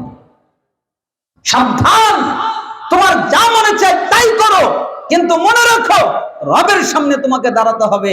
তাই জিবরাইল আমিন রাসূলকে বললেন আপনার যা মনে চায় তাই করেন, কিন্তু আপনাকে আপনার রবের সামনে দাঁড়াতে হবে, নাকি হবে না? আপনার আমার দাঁড়াতে হবে না? হবে না? ইবনে মাসউদ রাদিয়াল্লাহু আনহু তিনি বলেন রাসূল সাল্লাল্লাহু আলাইহি ওয়াসাল্লাম বলেছেন লা তাযুলু কদম ইবনি আদম ইয়াউমাল কিয়ামা হাত্তা ইউসালা আন খামসিন, কিয়ামতের দিন আদম সন্তান যতক্ষণ পর্যন্ত 5টা প্রশ্নের উত্তর না দেবে ততক্ষণ পর্যন্ত তাকে নড়তে দেওয়া যাবে না, নড়ার অনুমতি দেওয়া হবে না। ইচ্ছা করলে হাত নড়াতে পারবে না, ইচ্ছা করলে পা নড়াতে পারবে না, ইচ্ছা করলে শরীর নড়াতে পারবে না। হাত নড়ার অনুমতি নাই, পা নড়ানোর অনুমতি নাই, মাথা নড়ানোর অনুমতি নাই, শরীর নড়ানোর অনুমতি নাই, বডি নড়ানোর অনুমতি অনুমতি নাই। তাকে জিজ্ঞেস করা হবে আন উমরিহি ফিমা আফনাহু ওয়া আন শাবাবিহি ফিমা আবলাহু ওয়া আন মালিহি মিন আইনা ইকতাসাবাহু ওয়া ফিমা আনফাকাহু ওয়া মাযা আমিলা ফিমা আলিমা।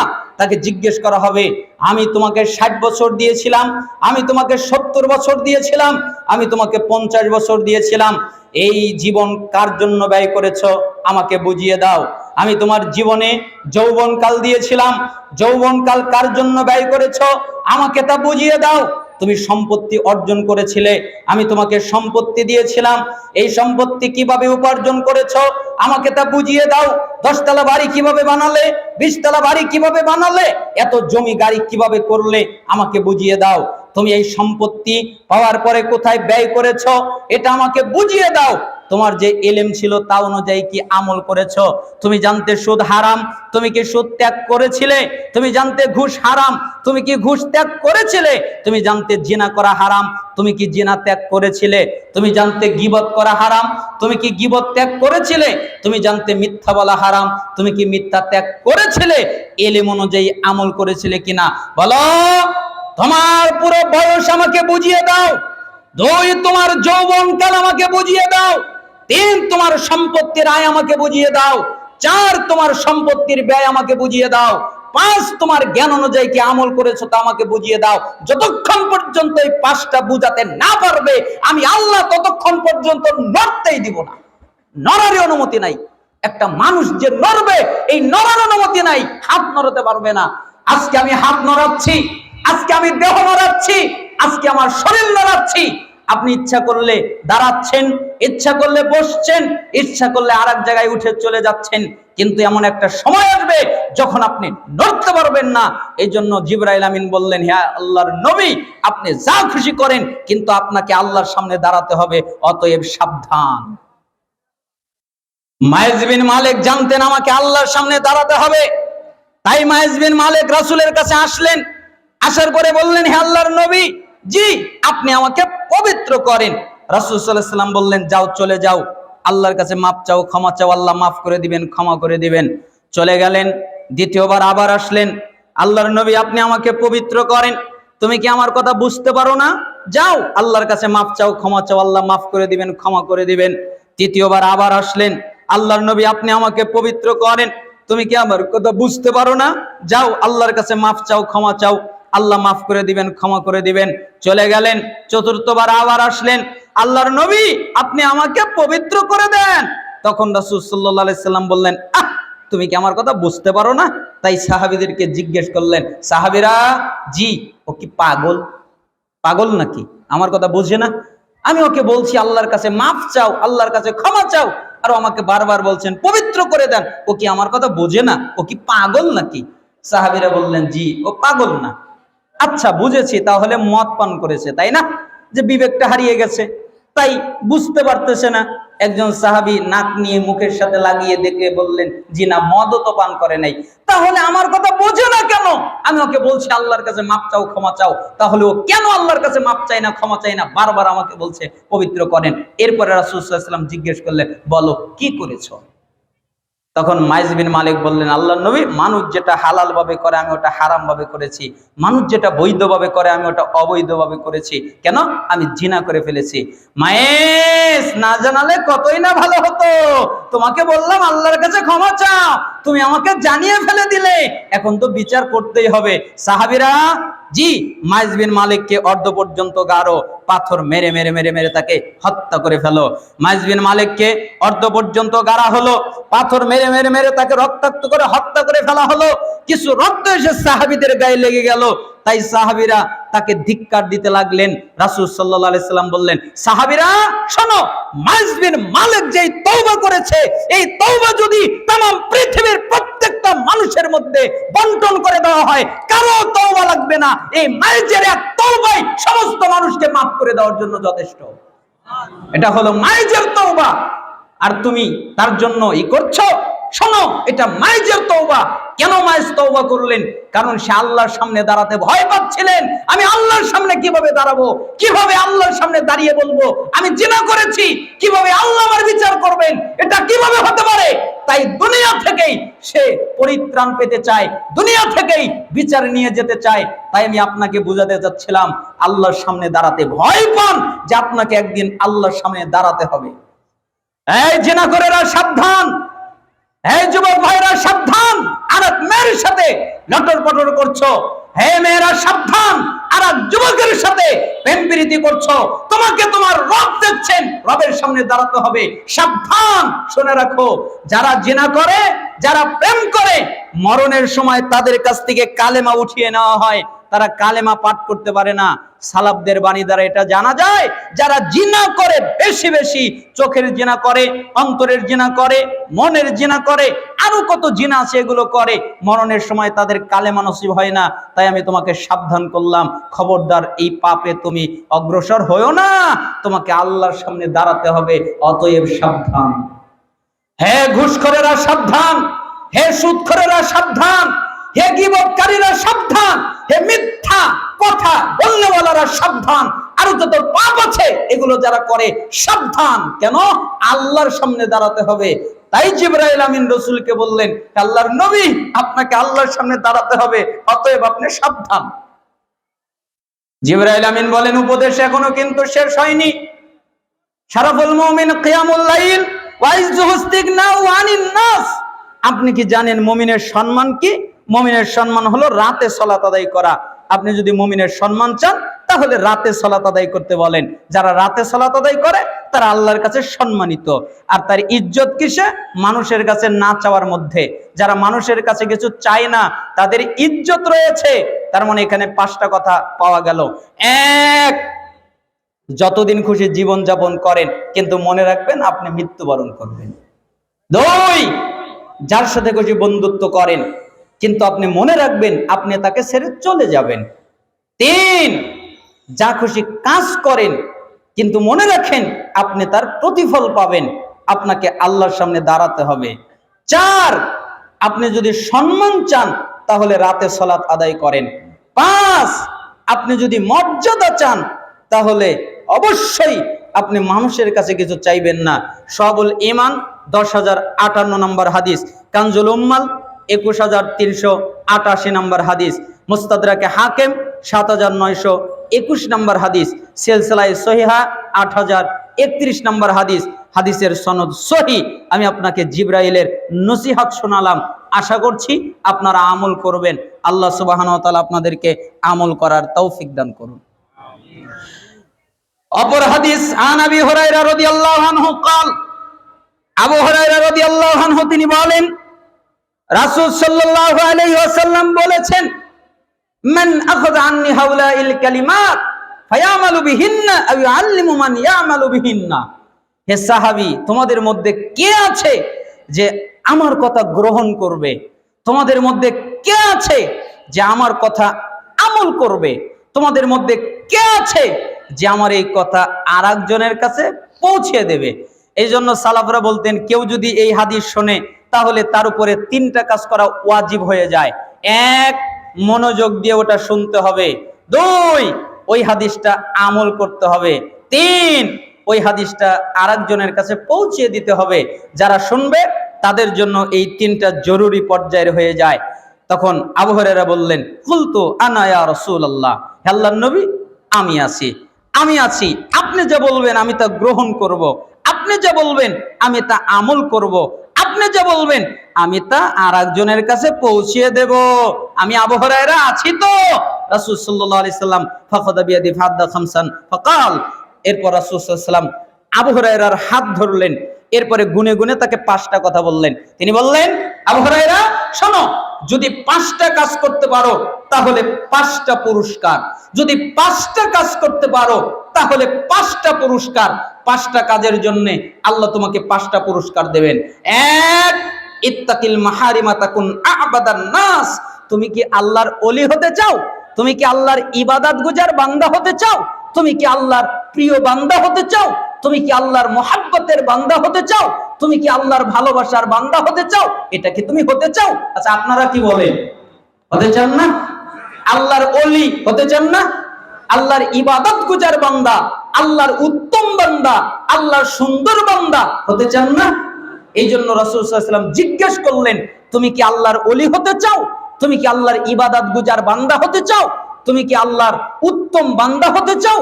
তাহলে শোনো, আল্লাহ যা হারাম করেছেন ওইগুলো ত্যাগ করো, বিনিময়ে তুমি আল্লাহর ওলি হয়ে যাবে। কি ত্যাগ করো? হারাম।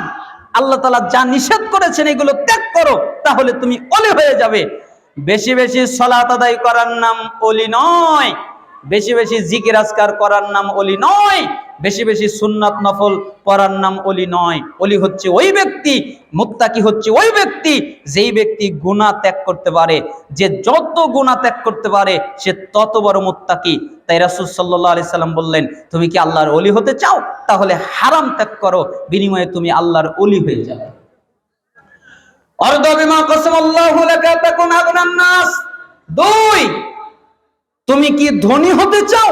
তুমি কি চাও আল্লাহ আমাকে ধনী বানিয়ে দিক, আল্লাহ আমাকে অভাব মুক্ত বানিয়ে দিক?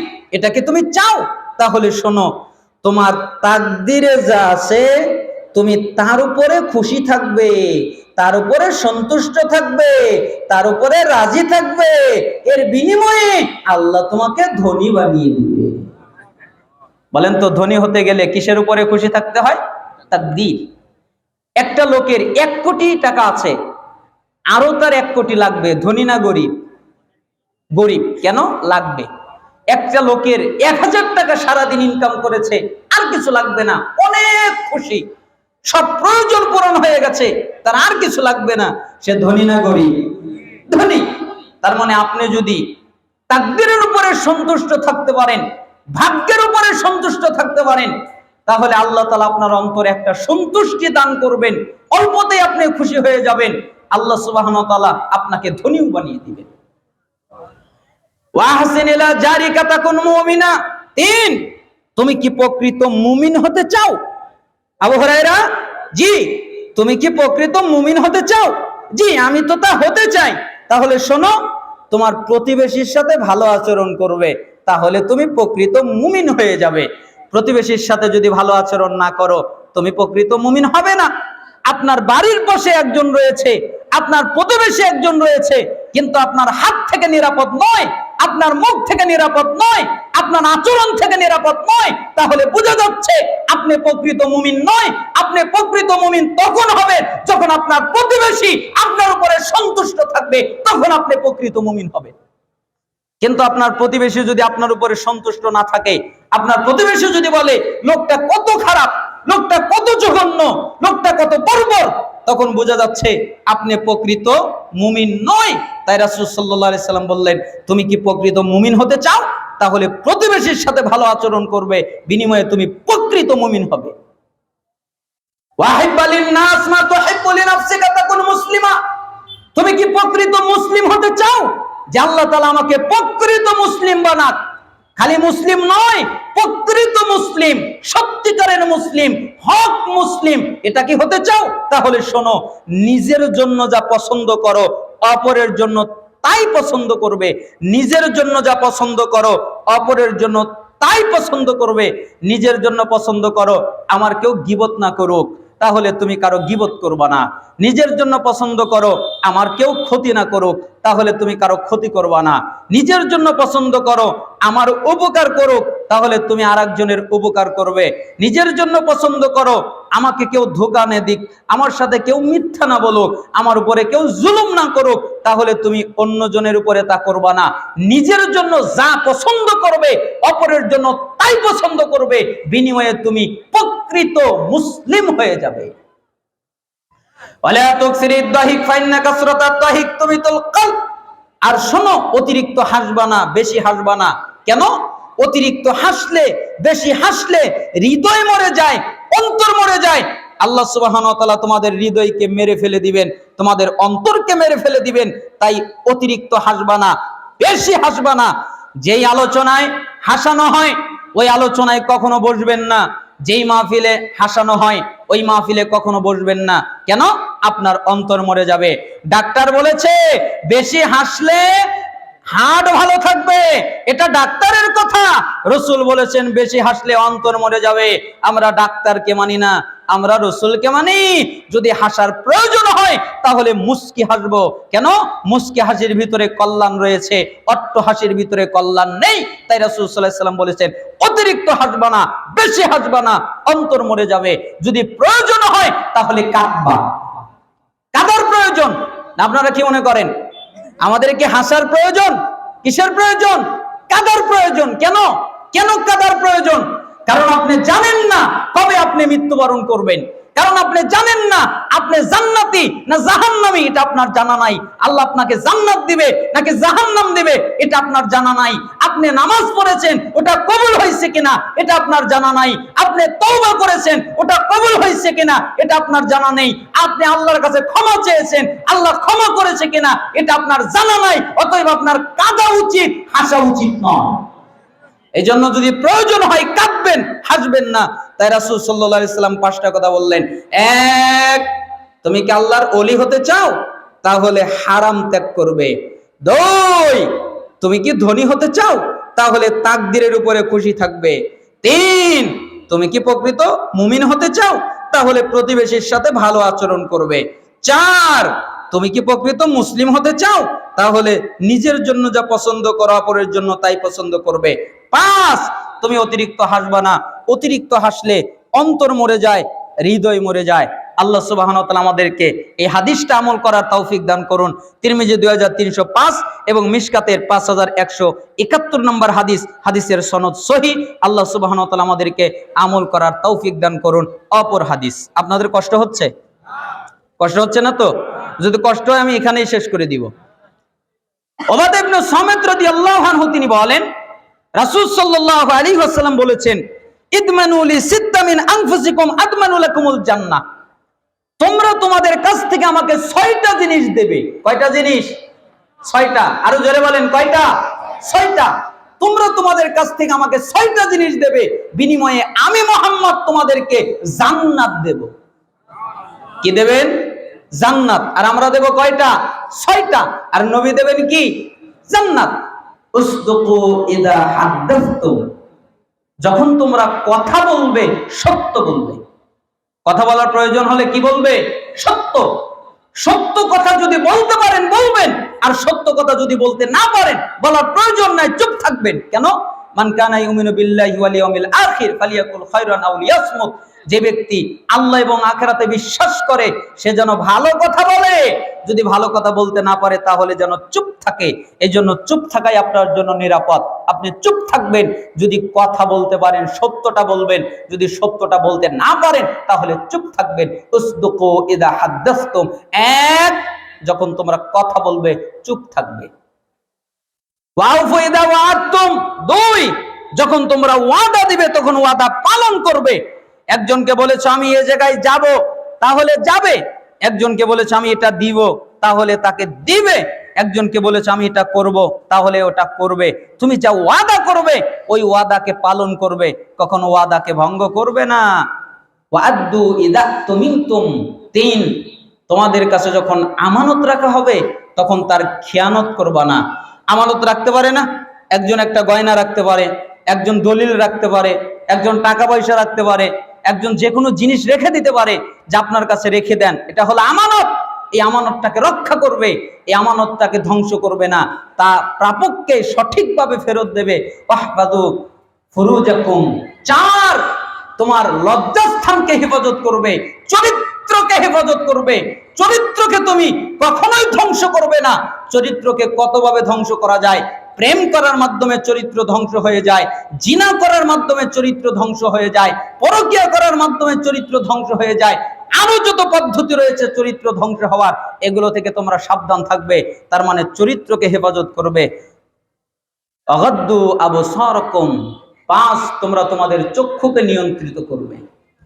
চক্ষুকে নিয়ন্ত্রিত করবে মানে বেগানা নারীর দিকে তাকাবা না। এখানে কিন্তু আরেকটা অর্থ হয়, মোবাইলের মধ্যে ন্যাংটা উলঙ্গ মেয়ে দেখা যায় না? দেখা যায়? ঠিক ওই মোবাইলের মধ্যে উলঙ্গ নারীদের দিকে তাকাবা না। ওইগুলো দেখবা না, ওই গান, ওই ডান্স, আরো কত কিছু আছে, এগুলো তোমরা দেখবা না। এগুলো থেকে তোমাদের চক্ষুকে হেফাজত করবা। আকুফু আইদিকুম, তোমরা তোমাদের হাতকে নিয়ন্ত্রিত করবা। এই হাত দিয়ে কারো উপরে জুলুম করবা না, কারো উপরে অত্যাচার করবা না, কারো উপরে আঘাত করবা না। 6টা কাজ করবে। 1, যখন কথা বলবে সত্য বলবে। 2, যখন ওয়াদা করবে পালন করবে। 3, যখন তোমার কাছে আমানত রাখা হবে তা রক্ষা করবে। 4, তোমার লজ্জাস্থানকে হেফাজত করবে। 5, তোমার চক্ষুকে নিয়ন্ত্রিত করবে। 6, তোমার হাতকে নিয়ন্ত্রিত করবে। তুমি যদি এই 6টা কাজ করতে পারো, আমি মুহাম্মদ গ্যারান্টি দিলাম তোমাদেরকে আমি জান্নাতে নিয়েই যাব। কিভাবে নিয়ে যাবে ওটা রাসূলের ব্যাপার, তিনি বলেছেন নিয়ে যাবেন তো যাবেনই, অবশ্যই নিয়ে যাবেন। 6টা কাজ করবেন। মিশকাত 4870 নম্বর হাদিস, এটা হাদিসের মান সহিহ। আল্লাহ সুবহানাহু ওয়া তাআলা আমাদেরকে আমল করার তৌফিক দান করুন। আমরা আর হাদিস অনুবাদ করছি না, এখানেই রেখে দিলাম। আমি 20টা হাদিস সিরিয়াল করেছিলাম, 4টাই তো প্রায় 12টা বেজে গেছে। যাই হোক, এখানে আমরা সামনের দিকে আর অগ্রসর হচ্ছি না। আপনাদেরকে একটা আমলের কথা বলতে চাচ্ছি। এই আমলটা সবাই জানেন। আমি আপনাদেরকে অনুরোধ করি, অল্প সময় 7-8 মিনিটের ভিতরে শেষ করে দিব। আমলটা হলো, আপনারা উঠবেন না। কেন উঠবেন না? কারণ শয়তান কিন্তু এখন ধোঁকা দেবে। উঠলেই তো আর তোর গুনাহ মাফ হবে না। তুই এখন উঠে চলে যা, তাহলে তো আর তোর গুনাহ মাফ হবে না। তুই শেষ পর্যন্ত থেকে দোয়া পড়লেই তো তোর গুনাহ মাফ হবে, গুনাহ নেকি হবে। এটা কি শয়তান চাবে? এজন্য শয়তান কিন্তু টেনে টেনে উঠিয়ে নিয়ে যাবে। তাই শয়তানকে বিজয়ী হতে দিবেন না, এখন তো শেষ সময়। এজন্য আপনাদেরকে বলছি, এই আমলটা হচ্ছে, সবাই জানেন, সালাত আদায় করবেন, কখনো সালাত ত্যাগ করবেন না। পারবেন না? 5 ওয়াক্ত সালাত আদায় করবেন। আচ্ছা, আপনারা কি মনে করেন যারা সালাত আদায় করে না ওরা ভালো মানুষ? যারা সালাত আদায় করে না ওরা মুমিন? যারা সালাত আদায় করে না ওরা কি? কাফের, ওরা মুশরিক, ওরা মুসলিম নয়। কেন? রাসূল সাল্লাল্লাহু আলাইহি সাল্লাম বলেছেন, হাদিসগুলো দেখবেন, ইন্না বাইনার রাজুল ওয়া বাইনাশ শিরক ওয়াল কুফর তারকুস সালাত। তারকু তারকা দুটাই পড়া যায়। নিশ্চয়ই একটা ব্যক্তি আর একটা মুশরিক আর একটা কাফের, এদের মধ্যে পার্থক্য নামাজ। যারা ঈমানদার তারা নামাজ পড়ে, যারা কাফের তারা নামাজ পড়ে না। এটা মুসলিমের 82 নম্বর হাদিস। আবার রাসূল সাল্লাল্লাহু আলাইহি সাল্লাম বলছেন, তিরমিজি 2618 নম্বর হাদিস, বাইনাল কুফরি ওয়াল ঈমান তারকাস সালাত। নিশ্চয় একটা ঈমানদার আর একটা কাফের, এদের মধ্যে পার্থক্য নামাজ। মানে ঈমানদাররা নামাজ পড়ে আর কাফেররা নামাজ পড়ে না। আবার তিরমিজি 2621 নম্বর হাদিস, আলহাদুল্লাযী বাইনানা বাইনাহুমুস সালাহ ফামান তারাকাহা ফাকাদ কাফার। আমাদের মধ্যে আর তাদের মধ্যে পার্থক্য নামাজ।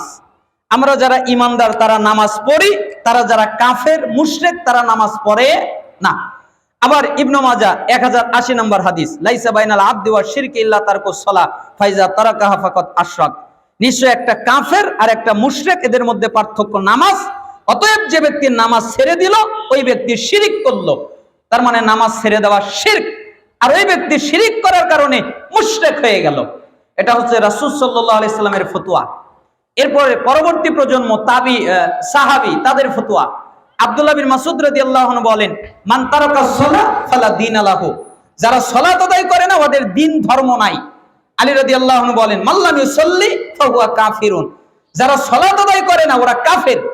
আবু দারদা রাদিয়াল্লাহু আনহু তিনি বলেন, লা ঈমানা লিমান লা সালাতা লাহু। ওই ব্যক্তির ঈমান নেই যেই ব্যক্তি সালাত আদায় করে না।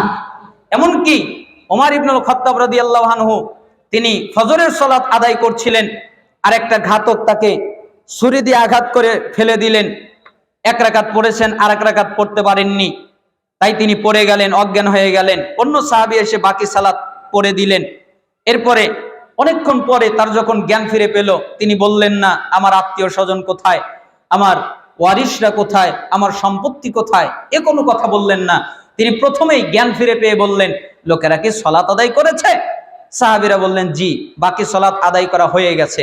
তখন তিনি বললেন, লা হাজ্জা ফিল ইসলাম লিমান তারাকাস সালাহ। ওই ব্যক্তির ইসলামে কোনো জায়গা নেই যেই ব্যক্তি সালাত আদায় করে না। লা হাজ্জা ফিল ইসলাম লিমান তারাকা সালাহ। ওই ব্যক্তির ইসলামে কোনো জায়গা নেই যেই ব্যক্তি সালাত আদায় করে না। ওমর ইবনুল খাত্তাবের এক রাকাত ছুটে গেছে অনিচ্ছাকৃতভাবে, তাই তিনি চিন্তা করতেছেন তার ঈমান আছে না গেছে। আর আপনি দৈনিক 5 ওয়াক্ত ত্যাগ করেন, আপনি বলেন আমি নামাজ না পড়লে কি হবে, আমার ঈমান ঠিকই আছে। আপনার তো ঈমানই নাই, আবার ঠিক থাকবে কি? আপনার তো ঈমানই নেই। যে ব্যক্তি সালাত আদায় করে না সে হচ্ছে আসমানের নিচে জমিনের উপরে সবচেয়ে খারাপ, সবচেয়ে বর্বর, সবচেয়ে নোংরা, সবচেয়ে বাজে লোক হচ্ছে যেই লোক সালাত আদায় করে না। ওই লোকের এক নেকিও নাই। ওই লোকের কি নাই? এক নেকিও নাই। আউয়ালু মা ইউহাসাবু বিল আবদু ইয়াউমাল কিয়ামাতিস সালাহ ফা ইন সালাহাস সালাহা সাইরু আমালিহি ওয়া ইন ফাসাদাত ফাসাদা সাইরু আমালিহি। কিয়ামতের দিন সর্বপ্রথম হিসাব নেওয়া হবে নামাজের, সালাতের। যার সালাত টিকে যাবে তার যত ইবাদত আছে সব টিকবে, যার সালাত টিকবে না তার সব ইবাদত বাতিল হয়ে যাবে। আচ্ছা মনে করেন মাছ ধরতে গেছে, মাছ ধরতেছে, যেই পাত্রতে মাছ রাখে ওই পাত্রের তলা কাটা, তাহলে কয়টা মাছ বাসায় নিয়ে আসতে পারবে? আবার ব্যাগ নিয়ে গেছে বাজার করতে, বাজারে মাছ কিনেছে, তরি তরকারি কিনেছে, আরো কত কিছু কিনেছে, কিন্তু একটাই ক্ষতি, সেই ক্ষতিটা হলো ব্যাগের তলা কাটা। তাহলে বাড়িতে আসা পর্যন্ত কয়টা খাদ্য আসবে? একটাও কি আসবে? একটাও কি থাকবে? ঠিক যারা সালাত আদায় করে না ওদের একটা নেকিও নাই। ওরা এই জীবন পর্যন্ত এক নেকিও কামাই করতে পারে নাই। কাজে আমি নামাজ না পড়লে কি হবে? আমি তো দান করি, আমি তো সাদাকা করি, আমি তো হজ করি, আমি তো সিয়াম পালন করি, আমি তো আরো কত ভালো ভালো কাজ করি। আরে আপনার কিসের ভালো কাজ? আপনি যদি সালাত আদায় করেন সমস্ত কাজ টিকবে, আপনি যদি সালাত আদায় না করেন আপনার কোনো কাজ টিকবে না, সবগুলো বাতিল হয়ে যাবে। এই জন্য যে কোনো মূল্যে সালাত আদায় করতেই হবে। এই জন্য সালাফরা বলেছেন যারা সালাত আদায় করে না তাদের অভিভাবকত্ব বাদ। ইচ্ছা করলে মেয়েকে বিয়ে দিতে পারবে না, মেয়েকে বিয়ে দিলে বিয়ে হবে না। 2, যারা সালাত আদায় করে না তারা মক্কা মদিনায় প্রবেশ করতে পারবে না। 3, যারা সালাত আদায় করে না তারা কখনো কোনো সময় মক্কা মদিনায় তো যেতেই পারবে না, এবং সালাত আদায় না করার কারণে তারা ওয়ারিস হতে পারবে না। সন্তান বাপের ওয়ারিস হতে পারবে না, বাপ ওই সন্তানকে সম্পত্তি দিতে পারবে না। কেন? সন্তানকে সম্পত্তি দিলে বাপ গুনাহগার হিসেবে সাব্যস্ত হবে। সম্পত্তি পাবে ভাতিজারা, সম্পত্তি পাবে পাড়া প্রতিবেশী লোকেরা, কিন্তু সন্তান পাবে না। কেন? সন্তান নামাজ পড়ে না, কাফের মুসলিমের ওয়ারিস হতে পারে না। এমনকি যে ব্যক্তি সালাত আদায় করে না সে যদি মারা যায় কখনো তার গোসল দেওয়া যাবে না, তাকে গোসল দেওয়া নিষিদ্ধ। এমনকি তাকে মুসলমানদের কবরস্থানে দাফন করা যাবে না, এমনকি তার জানাজা পড়া যাবে না, তার জন্য রহমতের দোয়া করা যাবে না, করুণার দোয়া করা যাবে না, তাকে কুত্তার মতো দাফন করতে হবে। আবার মরার সময় কি বলে? বিসমিল্লাহ ওয়ালা মিল্লাতি রাসূলিল্লাহ, আমি তোমাকে রাসূলের মিল্লাতে রাখলাম। সারা জীবন রাসূলের বিরোধিতা করেছে আর মরার সময় নাকি ও রাসূলের মিল্লাতে। সারা জীবন রাসূলকে মানেনি, সারা জীবন রাসূলের বিরোধিতা করেছে আর মরার সময় রাসূলের মিল্লাত। এটা হতে পারে? এই জন্য সালাফরা বলেছেন তার জানাজা নেই, তাকে মুসলমানদের কবরস্থানে দাফন করা জায়েজ নেই, তাকে গোসল দেওয়া জায়েজ নেই, তার জন্য রহমতের দোয়া করা জায়েজ নেই, তার জন্য মাগফিরাতের দোয়া করা জায়েজ নেই। এমনকি স্বামী যদি সালাত আদায় করে আর স্ত্রী যদি সালাত আদায় না করে, আর স্ত্রী যদি সালাত আদায় করে, স্বামী যদি সালাত আদায় করে, একজন পড়ে একজন পড়ে না, তাহলে সালাফরা বলেছেন অটো তালাক হয়। কি তালাক হয়? অটো তালাক। অটো তালাক বোঝেন? এমনিই তালাক, বলা লাগে না 1 তালাক 2 তালাক 3 তালাক, এটা বলতে হয় না। ওই যে আপনার আর আমার মোবাইলে সহজ একটা ভাষা অটো লক আছে, তাই না? একাই পড়ে, আর আপনাকে বারবার লকটাকে সারিয়ে নিতে হয়, ও একাই পড়ে। ঠিক অটো তালাক, একাই তালাক লাগে। কেন? সালাত যে আদায় করে না সেই জন্য অটো তালাক হয়। এমনকি তার সন্তানের ব্যাপারে বৈধ কি অবৈধ এই কথা পর্যন্ত এসেছে, যারা সালাত আদায় করে না তাদের বিবাহ বিচ্ছিন্ন করে দিতে আল্লাহ বলেছেন সূরা মুমতাহিনার 10 নম্বর আয়াত, আপনারা দেখে নেবেন। সময়ের স্বল্পতার কারণে আমি বিস্তারিত আলোচনা করছি না, আপনাদেরকে ইঙ্গিত দিয়ে যাচ্ছি। তার মানে আর এবার যদি বলেন স্বামীও পড়ে না স্ত্রীও পড়ে না, তা কি হবে? স্বামীও পড়ে না স্ত্রীও পড়ে না, ওর জন্য আর কি বিধান? তো দুজনই পড়ে না, ওর জন্য আর কোনো বিধান আছে? তো একটাও মুসলমান নয়, দুটাই কাফের, তো এই কাফেরের জন্য আর কি বিধান? ফেরেশতারা গুর্জ মারতে মারতে নিয়ে যাবে, শাসাতে সাথে সাথে নিয়ে যাবে। ফিরাউন, হামান, উবাই ইবনে খালফ কাফেরদের সাথে হাসর নাসর হবে, গজব হবে, তাকে আঘাত করা হবে। এজন্য আপনাদেরকে আমি অনুরোধ করতে চাই, একটা আমল কখনো ছাড়বেন না, সেটা হলো যে কোনো পরিস্থিতিতে সালাত ত্যাগ করবেন না। রাজি আছেন সবাই? কে কে রাজি আছেন দুই হাত উঁচু করে দেখান। লিল্লাহি তাকবীর। আল্লাহকে বলেন, হে আল্লাহ, আমরা কখনো সালাত ত্যাগ করব না। আল্লাহ তাআলা আপনাদের কবুল করুন, 5 ওয়াক্ত সালাত আদায় করার তৌফিক দান করুন, জামাতের সাথে আদায় করার তৌফিক দান করুন। আল্লাহ তাআলা আপনাদেরকে জান্নাতি হিসেবে কবুল করুন। আপনারা যারা এখানে উপস্থিত হয়েছেন, এই আলোচনার মজলিস করতে টাকা পয়সার প্রয়োজন হয়েছে, আপনারা যে যা পারেন সহযোগিতা করবেন, কেউ খালি হাতে যাবেন না। আল্লাহ তাআলা আপনাদের সহযোগিতাকে কবুল করুন। হে আল্লাহ, আমাদের যারা অসুস্থ তাদেরকে শিফায়ে কামেলা আজেলা দান করেন, আমাদের যারা অভাবী তাদেরকে অভাব থেকে অব্যাহতি দান করেন, আমাদের যারা ঋণী তাদেরকে ঋণ থেকে রক্ষা করেন, আমাদের মধ্যে যে যে মুসিবতে আছে সেই মুসিবত থেকে পানা মঞ্জুর করেন। হে আল্লাহ, আপনি আমাদের দুনিয়ায় কল্যাণ দান করেন, আপনি আমাদেরকে আখিরাতে কল্যাণ দান করবেন, আপনি আমাদেরকে জাহান্নামের আযাব থেকে রক্ষা করবেন। হে আল্লাহ, আপনি কল্যাণময়, আপনি ভালো জানেন আমাদের জন্য কি কল্যাণকর, এটা আপনি জানেন। অতএব আমাদের জন্য যা কল্যাণকর তা দান করেন। আপনি ভালো জানেন আমাদের জন্য কি অকল্যাণকর, তা থেকে আপনি আমাদেরকে হেফাজত করেন। এই মাহফিলকে কবুল করেন, মাহফিলের সাথে যারা জড়িত তাদেরকে কবুল করেন, এবং আমাদের রাষ্ট্রে ইসলামী নায়ক আপনি দান করেন, আমাদেরকে ইসলামী রাষ্ট্র আপনি আমাদেরকে উপহার দান করেন। হে আল্লাহ, আমরা যেন ইসলামী রাষ্ট্র পেয়ে ধন্য হয়ে যাই। তামাম পৃথিবীতে মুসলমানরা যেখানে নির্যাতিত হচ্ছে, আপনি সেখানেই তাদেরকে রক্ষা করেন এবং তাদেরকে প্রতিরোধ করার মতো শক্তি সাহস আপনি তাদেরকে দান করেন। হে আল্লাহ, আপনি আমাদের এই দোয়াকে কবুল আর মঞ্জুর করে নেন। সভাপতি আপনাদের সামনে কিছু কথা বলবেন। সুবহানাকাল্লাহুম্মা ওয়া বিহামদিক, আশহাদু আল্লা ইলাহা ইল্লা আনতা, আস্তাগফিরুকা ওয়া আতুবু ইলাইক। আসসালামু আলাইকুম ওয়া রাহমাতুল্লাহি ওয়া বারাকাতুহু।